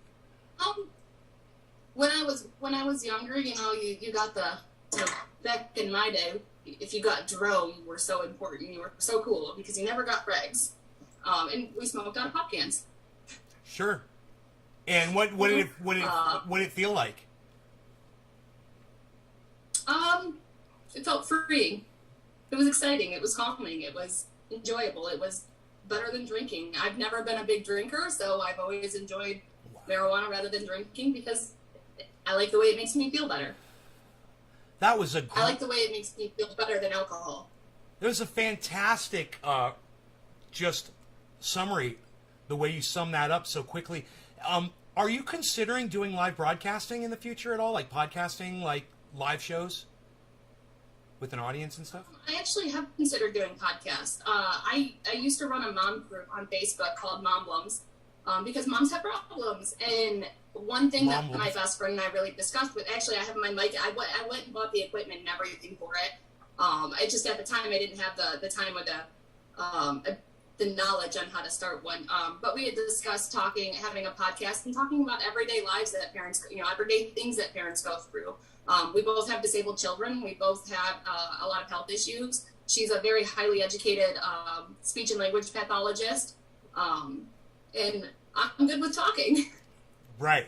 You're great at it. And you've got a YouTube channel.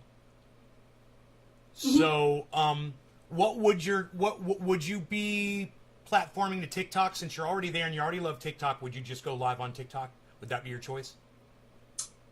I would honestly love to be able to go live on multiple platforms, because I would love to be able to utilize that. I mostly go live on TikTok because it's my largest platform. Like I have 2 cell phones and an iPad that I could use to go live on multiple channels, but I can't use my phone to type on and be live at the same time. Sure. So let's go back to cannabis. What's your favorite kind of cannabis? Do you have like a favorite kind, like a sativa or an indica? Do you like the stuff that gets you really stoned, or do you like the stuff that gets you high and awake all day?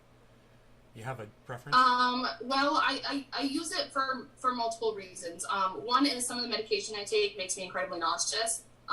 So you'll see me like take a hit of a hybrid in the morning.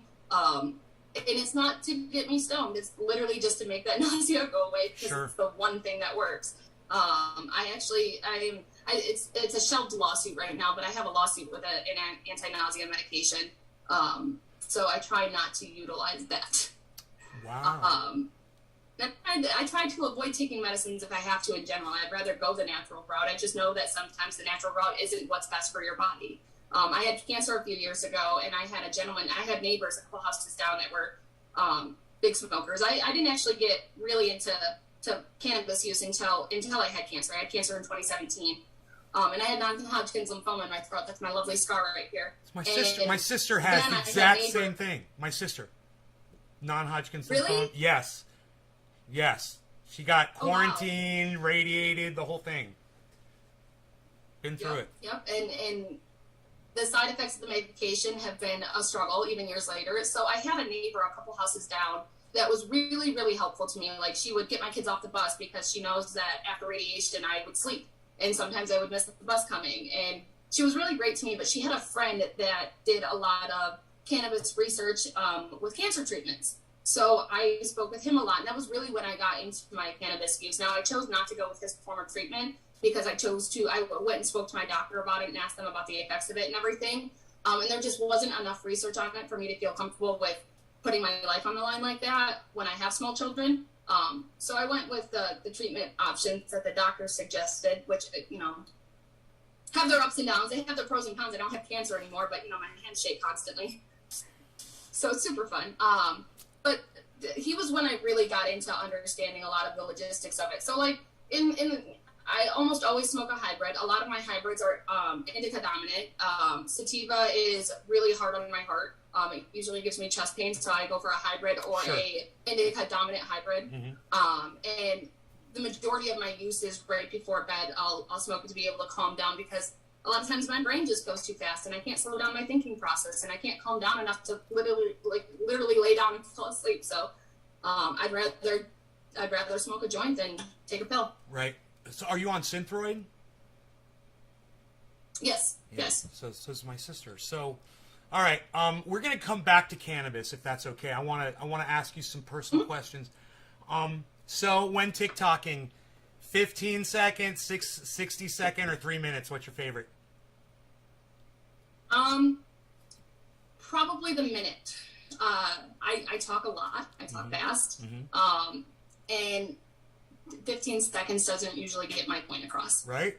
That's what I'm finding. Anything past a minute, anything past a minute, you can't stitch or duet. So I try to keep everything to a minute. Ah, that's good. Okay. So this right here is some stuff that I make out of cannabis. It's cannabis based. 98% coconut oil, 1% peppermint oil, and 1% activated THC oil. And it's got over 50 uses. I use it all the time. And if I get like any kind of an itch anywhere on my body, bug bite or a hornet or whatever, this makes the pain go away instantly. So check this out. We were talking about doctors. Oh, wow. We were talking about doctors before. And when you said second opinion, I was like, that's so important. Let me tell you why. So I make this stuff, and it's got peppermint oil in it. And the peppermint oil with the coconut oil, fungus won't grow in it. It's antiviral, it's antibacterial. This stuff, it will go rancid if you leave it outside in the sun for like a month. But it's still usable. Even when it's rancid, it just loses its coconut smell, and it smells like machine oil. So this guy took his to his doctor, and it had frozen, and it got these little crystals inside it. And the doctor looked at it and goes, "Oh, you can't use that. That's bacteria forming inside there," which was a complete lie. And that was a doctor. So doctors do, from time to time, give bad advice. Think of all the doctors who don't recommend cannabis to their patients, or who tell them it's bad when they say, "Yeah, I'm using cannabis and it's working." The doctor says, "I don't want you using that." This conversation is had in the United States every day. It drives me crazy.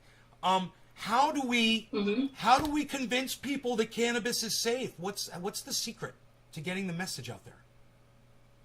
I think it's super important to find a doctor that you trust. If you can't trust their opinion, then there's no point in you going to them.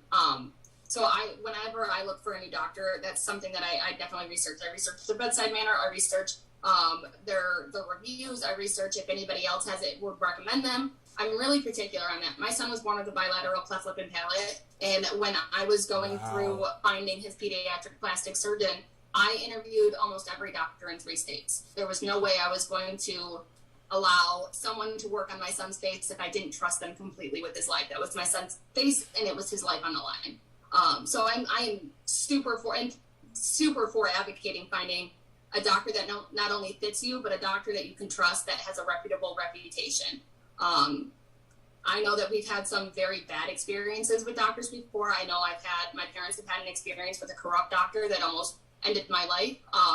You got to take the good with the bad. There's always going to be bad in every field. Right. But you have to be able to find the ones that you trust.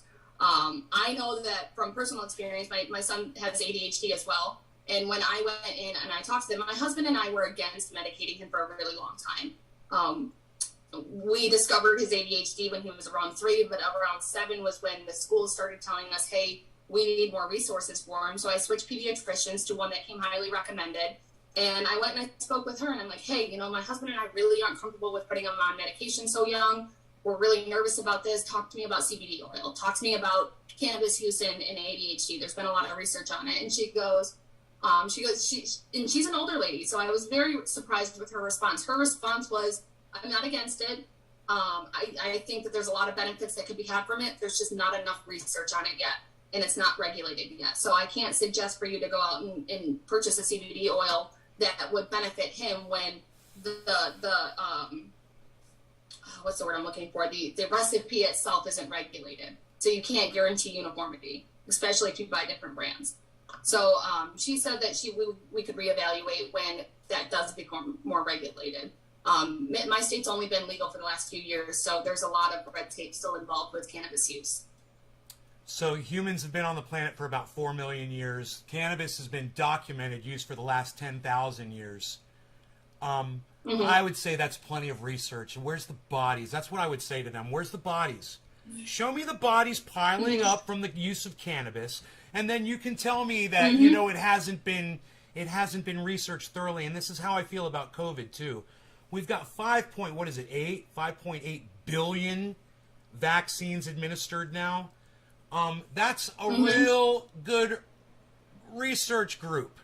There's never been a larger research group than that I know of than 5.8 billion people. I mean, it's like the research is out. I mean, the cannabis, the research is out. COVID, the research is out. Just grab them by the shoulders and shake them until the facts start sinking into their brain, because nothing else is going to work, it seems now. So this is my next question. When you get your feedback on your TikTok, how many people have said, hey, you know what? You changed my mind. I went and I got vaxxed. Thank you. You hear that? Actually, I was telling my sister this morning, it's going to make me cry, but I was telling my sister that this morning. I was like, she goes, do you get a lot of hate on there? I said, I get some hate. I said, but the thing is, ever since I started sharing my dad's story, I have had so many people directly message me and either ask me specific questions and then they go get vaccinated, or they just tell me, hey, I got vaccinated because of your videos. Hey, I got vaccinated because I heard your dad's story. It's beautiful. And that's about the best way that I could honor him. And literally, there's probably been thousands. Whoa, it's amazing. So how does it feel to be, you're changing the world? You're making a difference. How does that feel? Does it feel good? It feels great. Yeah. Because even though my dad's not here, maybe I can save another little girl from losing their dad. Yes. And that's what I told my audience this morning. I was like, come over and find out why Hill is doing what she does. You're going to find out why in this interview. And that was, you're making a difference. And you're saving lives. You're like an angel. I'm trying. You're like an angel. You're saving lives. It's amazing. So, let me get away from that for a second. Let me ask you this: what's your favorite movie of all time? Personal question. Drop Dead Fred. Drop Dead Fred. That didn't take you but a second. It is such a stupid movie. But I know. It is so funny. Top five. Top five favorite movies of all time. Top 5. Mm-hmm. What are they? My top 5? Yes. Oh. Goodness. Drop Dead Fred. Harry Potter. I loved The Skeleton Key. That was probably one of my favorite, psychological thriller movies, solely because the bad guy wins in the end, and you never see that happen. It was such a turn of events at the very end, that I was just like, you know what, that's it. It's got to be on the list. Gosh, I couldn't even tell you. I love the Avenger movies. Nice. And then Lord of the Rings. Nice. Yeah, that goes along with everything you've already said. It's perfect. It's a good. That gives a good. So you're kind of like a nerd, aren't you? A little bit. Yeah, I like that. That's good. There's nothing wrong with that, man. That's cool, man. And to give you an idea of my personality, in high school, there wasn't a lot of cliques in my school. Everyone kind of commingled, but I was the person that was a cheerleader. I was also in student council. I was in drama club. Totally. And I knew all the staff. Nice. Oh, yeah. I could totally see that. So let me ask you this. Do you have any pets? I do. I have 2 cats. Your cats. What are their names? Leo and Loki. Nice. So, Leo both boys? is named after the Ninja Turtle. They're both boys? Yes. Nice. All right. I'm the only girl in my whole... What's your favorite style of music? I'm really eclectic with that too. My favorite song is For Elise. I in a piano version or the what's the I'm trying to think. I can't. I'm trying to think how that song goes because I'm pretty sure I used to play it or my mother used to play it on piano and I just can't remember the tune of it. Isn't that funny? It's very popular.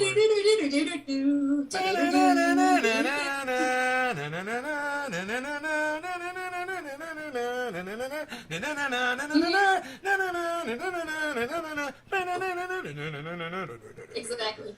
Oh, that's your favorite song in the whole world. I love that. That is my favorite song. I'm very eclectic with it. In the summertime, rolling my windows down, I love jamming out to country music.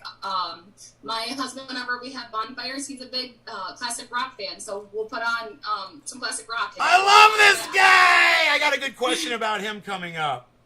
I love this guy. All right, so, what? Say it.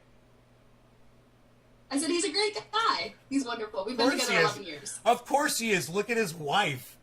You know? He's got to be a great guy. All right, so,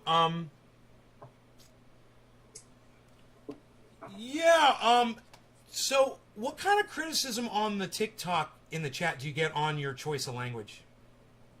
Do people come after you? I've had a lot of people mention that, you know, I would probably gain or garner a better audience if I wasn't yelling and swearing. But I think that's exactly why the video took off, is because it showed such a passion. I was going to redo that take when I first watched it, and I'm like, you know what? No, don't redo it, because you show your anger here and you show your frustration, and it's very clear on your face exactly what you're feeling, and I think that's important to get across. So I kept it. I've had people make fun of my appearance, which, whatever. I'm married, so I don't really care what you think I look like. You know, What? Make fun of your appearance? Yeah. Trolls, whatever. Yeah. That's hilarious. Exactly. It's just they're like, oh, you know, maybe you should go for a run instead of you know, being on TikTok or whatever. And I'm like, Go for a nah. run. Or I had people make fun of my teeth, and I'm like, my parents paid a lot of money for these. I'm gonna keep them. Nice. So, did your channel? I get a lot of hate that I'm spreading misinformation and all this other stuff.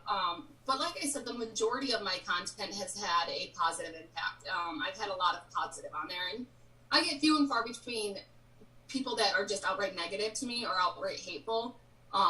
But I get a lot that contradict what I say. So those are the comments that I use to reply to. And it's not that I want to give that person attention. It's just they're usually the one commenting something like, you know, I got COVID from the vaccine, and it's a perfect opportunity for me to be able to completely show that that's untrue. You know, because people go through, I know that I won't convince the people that are actively on there being hateful or spreading misinformation. I'm going to convince the people that aren't talking on there, the people that are just watching, the people that aren't saying anything and going, I don't know what to do. Those are the people that I'm reaching. Those are the people that I'm going for. And for that, I've had a lot of positive impacts in my DMs. What was the channel's status before that one video came out where you were cursing about getting vaxxed? Just get the fucking vax. Were you already popular on TikTok, or did that like propel you? That one video? At the time of that video going viral, I had already had around 190,000 followers on TikTok. Whoa, wow. Do you know how many views you had? Jeez Louise. I can tell you, let me see if I can look into the analytics real quick. Wow. Or do you know how many views this one video has? This new video. On just TikTok, in the last 28 days, I've had almost 17 million video views. And I want to say that around 11 million of those came after that video. And then there's 500,000 views on the reaction video from MSNBC on Twitter, and the Washington Post posted the video, and that one has a couple 100,000 views on Facebook. I didn't know Washington Post did that. They did the other day. I shared it on my Facebook, and my Facebook is actually pretty private to just, you know, like people I know personally, so I don't usually, like, I'd probably add you on there, but I wouldn't add, you know, any Tom, Dick, or Harry. I'm Ben Shader. I'm Ben Shader on Facebook. 6 Ben Shader channels. Ben Shader. Ben Shader. Okay. No, that's a joke. And then my whole Facebook. That's a joke on my show because I never talk about my real name on my show, so they're all probably laughing their asses off right now. Okay. So, who's your favorite comedian of all time? You know what's funny is my husband could answer that question because he's the one that he's the one that puts on the music. He's the one that puts on the TV, and he picks up. My ADHD makes me so indecisive that I have to meal plan my dinners 2 weeks in advance, or else I will sit there for 3 hours deciding what to eat for dinner. Is he around? Is he around? Can you ask him? He's working. Oh, can you text him? You say, who's my favorite? Say, honey, who's our favorite comedian? Let's see what he says. Let's see.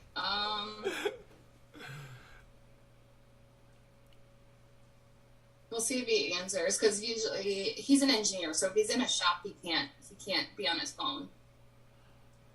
audience question was, do you consume cannabis? That came from Nick Brown. Another audience question was, this is from Josh, can you offer any TikTok tips when uploading or coming up with ideas for your channel?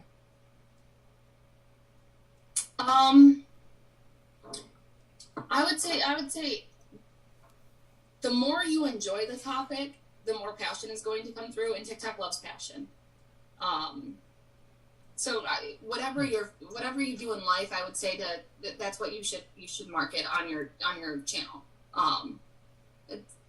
I've been in sales for a very long time too, and I've always said that if you don't understand the product that you're selling and you don't stand behind the product that you're selling, right, you're not going to sell it. Right. So a lot of my content comes from the heart. It comes from things that I enjoy doing, or jokes that I like, or activities that I like doing because I have a passion in that. Right. So I'd say post your passion. Are you getting emotional about talking about that? I get emotional about everything. I love this woman. This is great. This is like the best interview I've ever done. This is so fantastic. You guys, it's just because she's so real, man. And there's no barrier. It's just like, this is what you see is what you get, guys. This is why you should all be subscribed. I'm a really bad liar. That's great. That is a fantastic quality. It is one of the greatest qualities a human being can possess, is to be a poor liar. Thank you. Yes. I 100% agree. Let me move on here.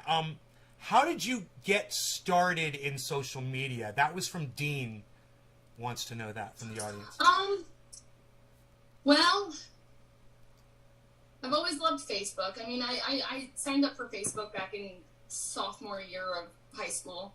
And I've gone quiet and stuff. I feel like sometimes social media can be really, really bad on your mental health.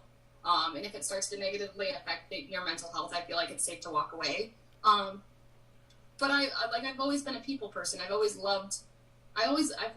just loved people. I love watching people. It sounds so creepy. I love watching people. I am a people person to a T. I love trying to understand why someone does things the way that they do them.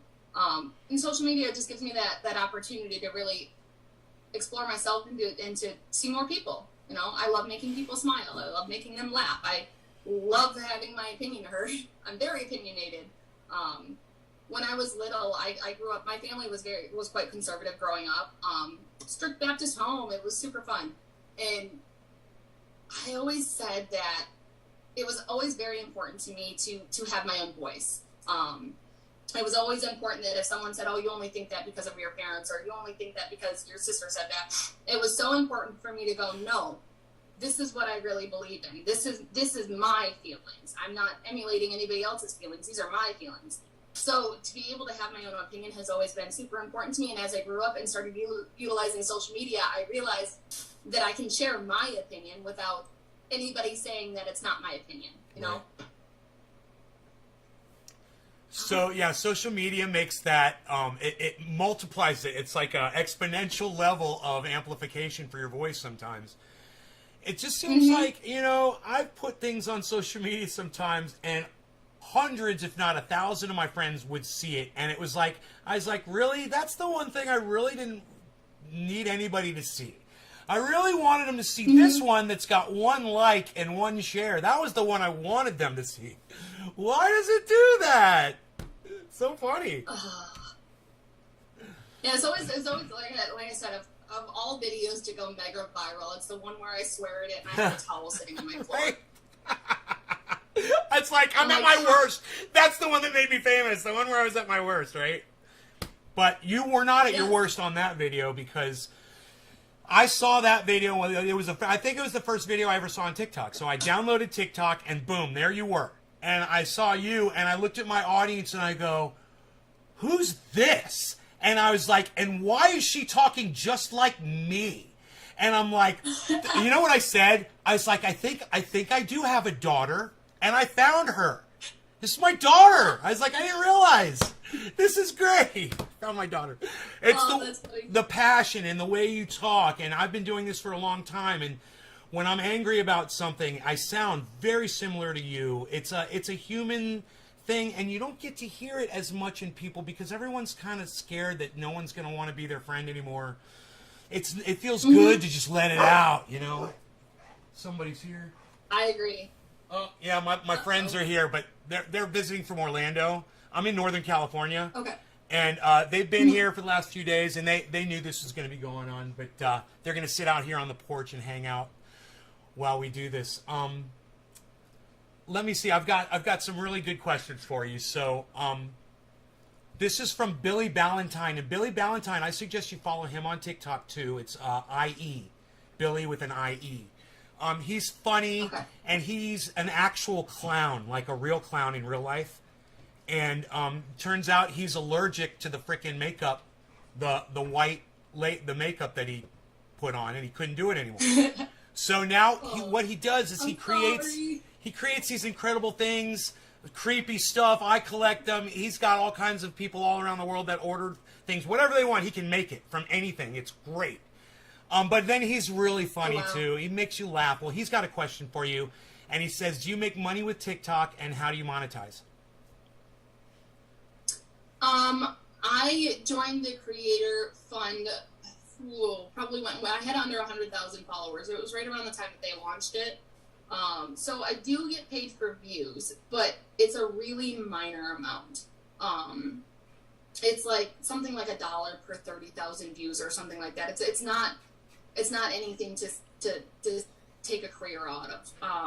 Not unless you're someone like Call Me Chris or who has multiple. Charlie D'Amelio probably makes a ton of money on TikTok views, but I do make money off of it, but it's a really minor amount. I'll say that I made probably close to $400 off of the video that went super viral, the one with over 8 million views. And I called my siblings, and they're like, actually, I have a group chat with them, and I called them, and I'm like, hey, this is what's going on, and this is what I made. And my brother, he goes, well, that's my dad too, so I'd like a cut. Yeah, sure, he was right? teasing, but I told him, I told him, I said, no. I said, what I'm going to do is I'm going to take us all out to dinner. And he goes, really? And I was like, yeah. It's like, Sagano's was my dad's absolute favorite restaurant. He loved Japanese hibachi grills. Absolutely loved them. It was the last restaurant I went to my dad with was Sagano's. So I said that I was going to take all of my siblings out and all of their spouses out, and then my mom and my stepdad, and we were going to go to Sagano's, and we were going to spend the money I earned off of Dad's video, and we were going to celebrate, what his story has done. Oh, that's awesome. So, Thank you. you guys did that already? Did you go out yet? Nope, not yet. Okay. I'm waiting to get paid on it.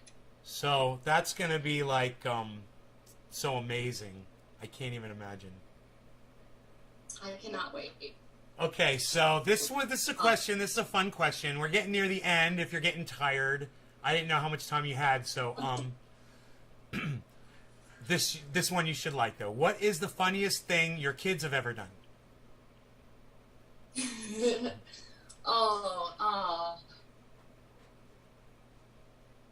you ask me these questions and like everything disappears from my head. My kids are just like what? Think about you're like when you go, oh my God, you're not gonna believe what they did. I mean, give me one of those stories. My youngest is he's very creative, and like I said, he's got pretty severe ADHD. He is one that has a hard time functioning at all without any kind of aid. So that's where a lot of my patience comes from is him. And years of dealing with a child that is so busy. But last summer he cracks me up because he got so proud of it. But it had rained in my state, and my house is surrounded by a swamp. That's why you see all that green in the one video. That's a swamp right there. And so there's a lot of mud and a lot of bugs. And one day I go to walk to my backyard, and I look at my back door, which is a white back door, and my son was covered head to toe in mud. Oh. And he had painted the entire door brown with mud. And I looked at him and I said, Noah, what are you doing? And he goes, look, Mom, I painted the door. It's brown now. And I'm like, Noah, we don't do that. And he goes, but isn't it pretty? And I'm like, yeah. So I got a picture, and that kid just. That's hilarious. He's so funny. I painted the door. He had the greatest time cleaning it off. He came in my door. That's great.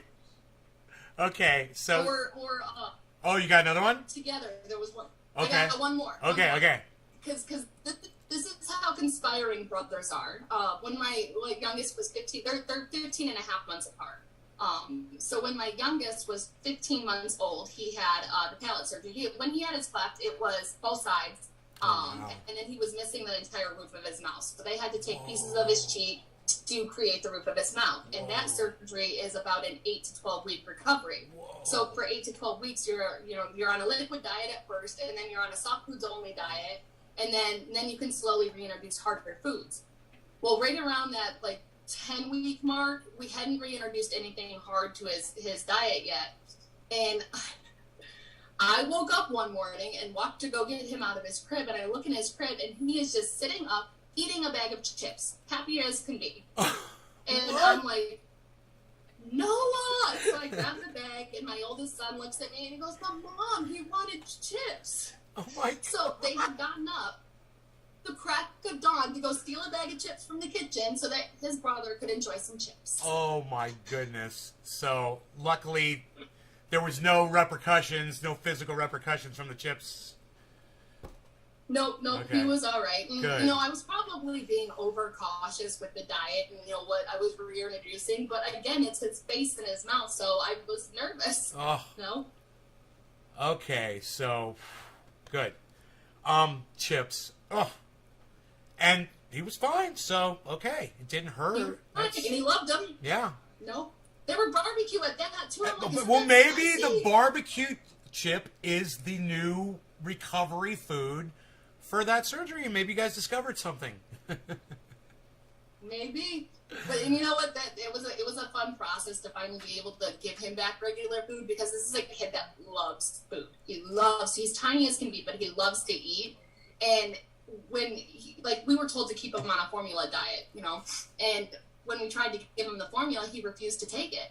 And he's like, I don't want that. I want food. I want what you guys are eating. So I literally, that very first night he was home, I took pizza that we had gotten, and because his doctor's 3 hours away, so it was a late night anyways, I took pizza that we had gotten, put it through the food processor, and added a bunch of formula to it, and syringe fed him this pizza puree all night. And he loved it. Pizza puree! Pizza in a cup!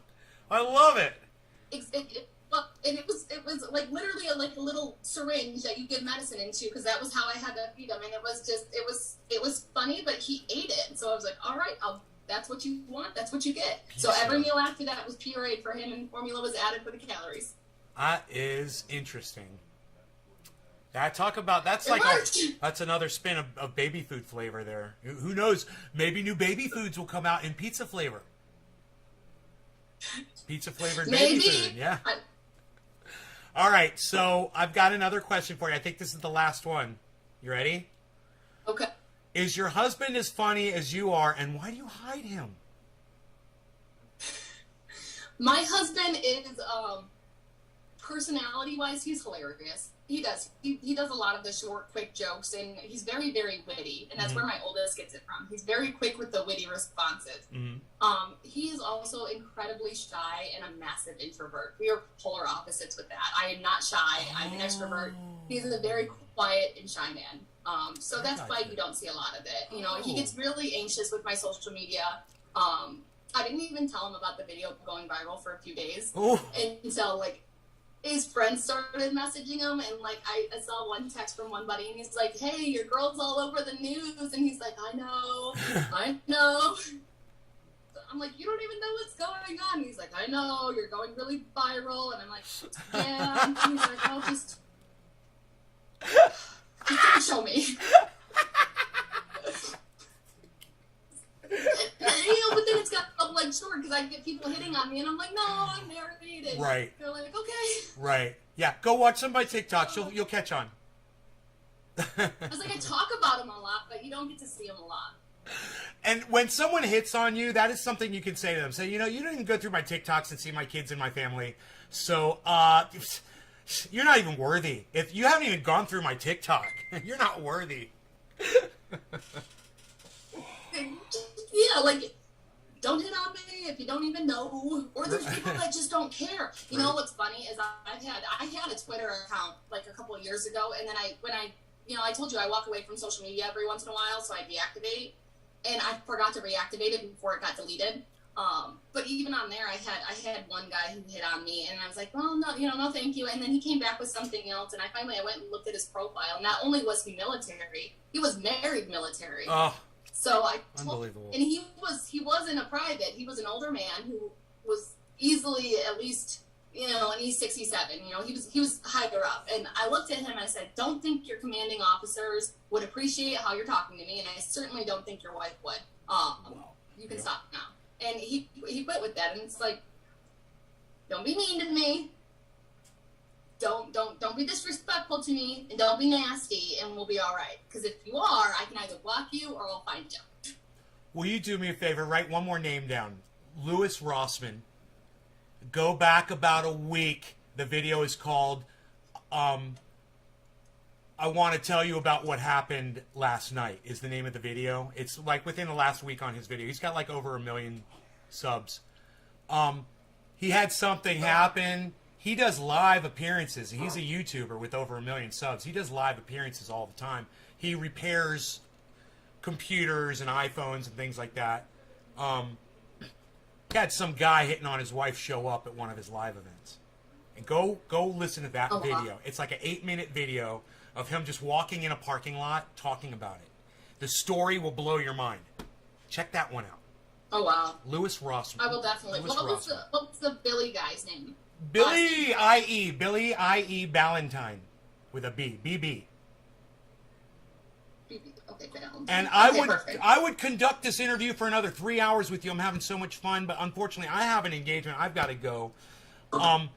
Would you come back on my show once you're huge, let no one and you forget who we are over here in this little corner of the internet? Would you come back? Absolutely. Cool, because I'll hit you up. I'll be like, hey, famous person. It must be crazy. What even constitutes famous? Because a couple people have said that to me, and I'm like, no, I just have like one really good video. No, you're famous. Yeah, you're everywhere. TikTok's huge now. It's crazy. You're gonna get recognized everywhere you go, and you're gonna have to get a bodyguard. So good luck with that. I've got a Chuckles. I've got an Amish hitman I can send you.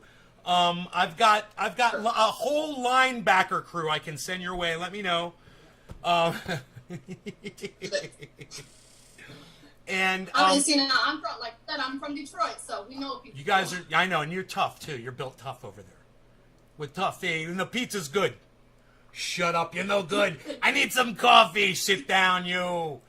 So, I want you to just one more time. Will you do me a favor and just promote your stuff one more time at the end of the interview, so anyone that just caught the end can also hear where to find you. Absolutely.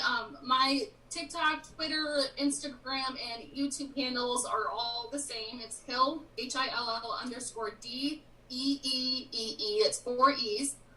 If you go into any of those platforms, you should be able to check the link in my bio. The link in my bio will show you that I'm currently starting a charity. The charity is to aid families who have lost a main provider to COVID.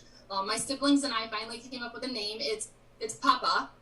It's Papa Al's Pals Association, because my dad, that was his thing. He was Papa Al.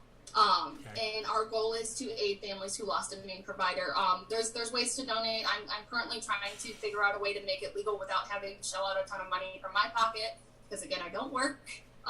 But please go on there. I'm in the process of starting my merch line. I hope to have that launched by this weekend, so that those profits would go to the charity as well. So please check out the links in my bio, and you will be able to help with this charity in any way you can. Thank you so much for doing this, and if you will just hold on, because I'm gonna end the show, but I want to talk to you for just 1 second after. Just hold on for 1 second. You guys, thank you so much for tuning in. Love you guys. I hope you enjoyed the interview. And remember, Hill D, and it's Hill_DEEEE on TikTok. Go ahead and share her around. Don't make her too famous. It might go to her head.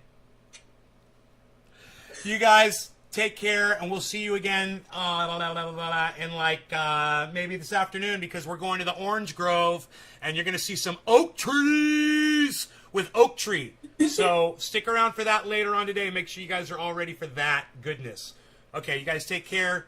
Love y'all. Bye-bye. Usually I'll wait for 20 seconds, but now I just do it for 10. I'll cut this one short. Bye, everybody. Everyone is thanking you in the chat. They're all saying they love you. You guys are great. Thank you, everybody. Bye. Thank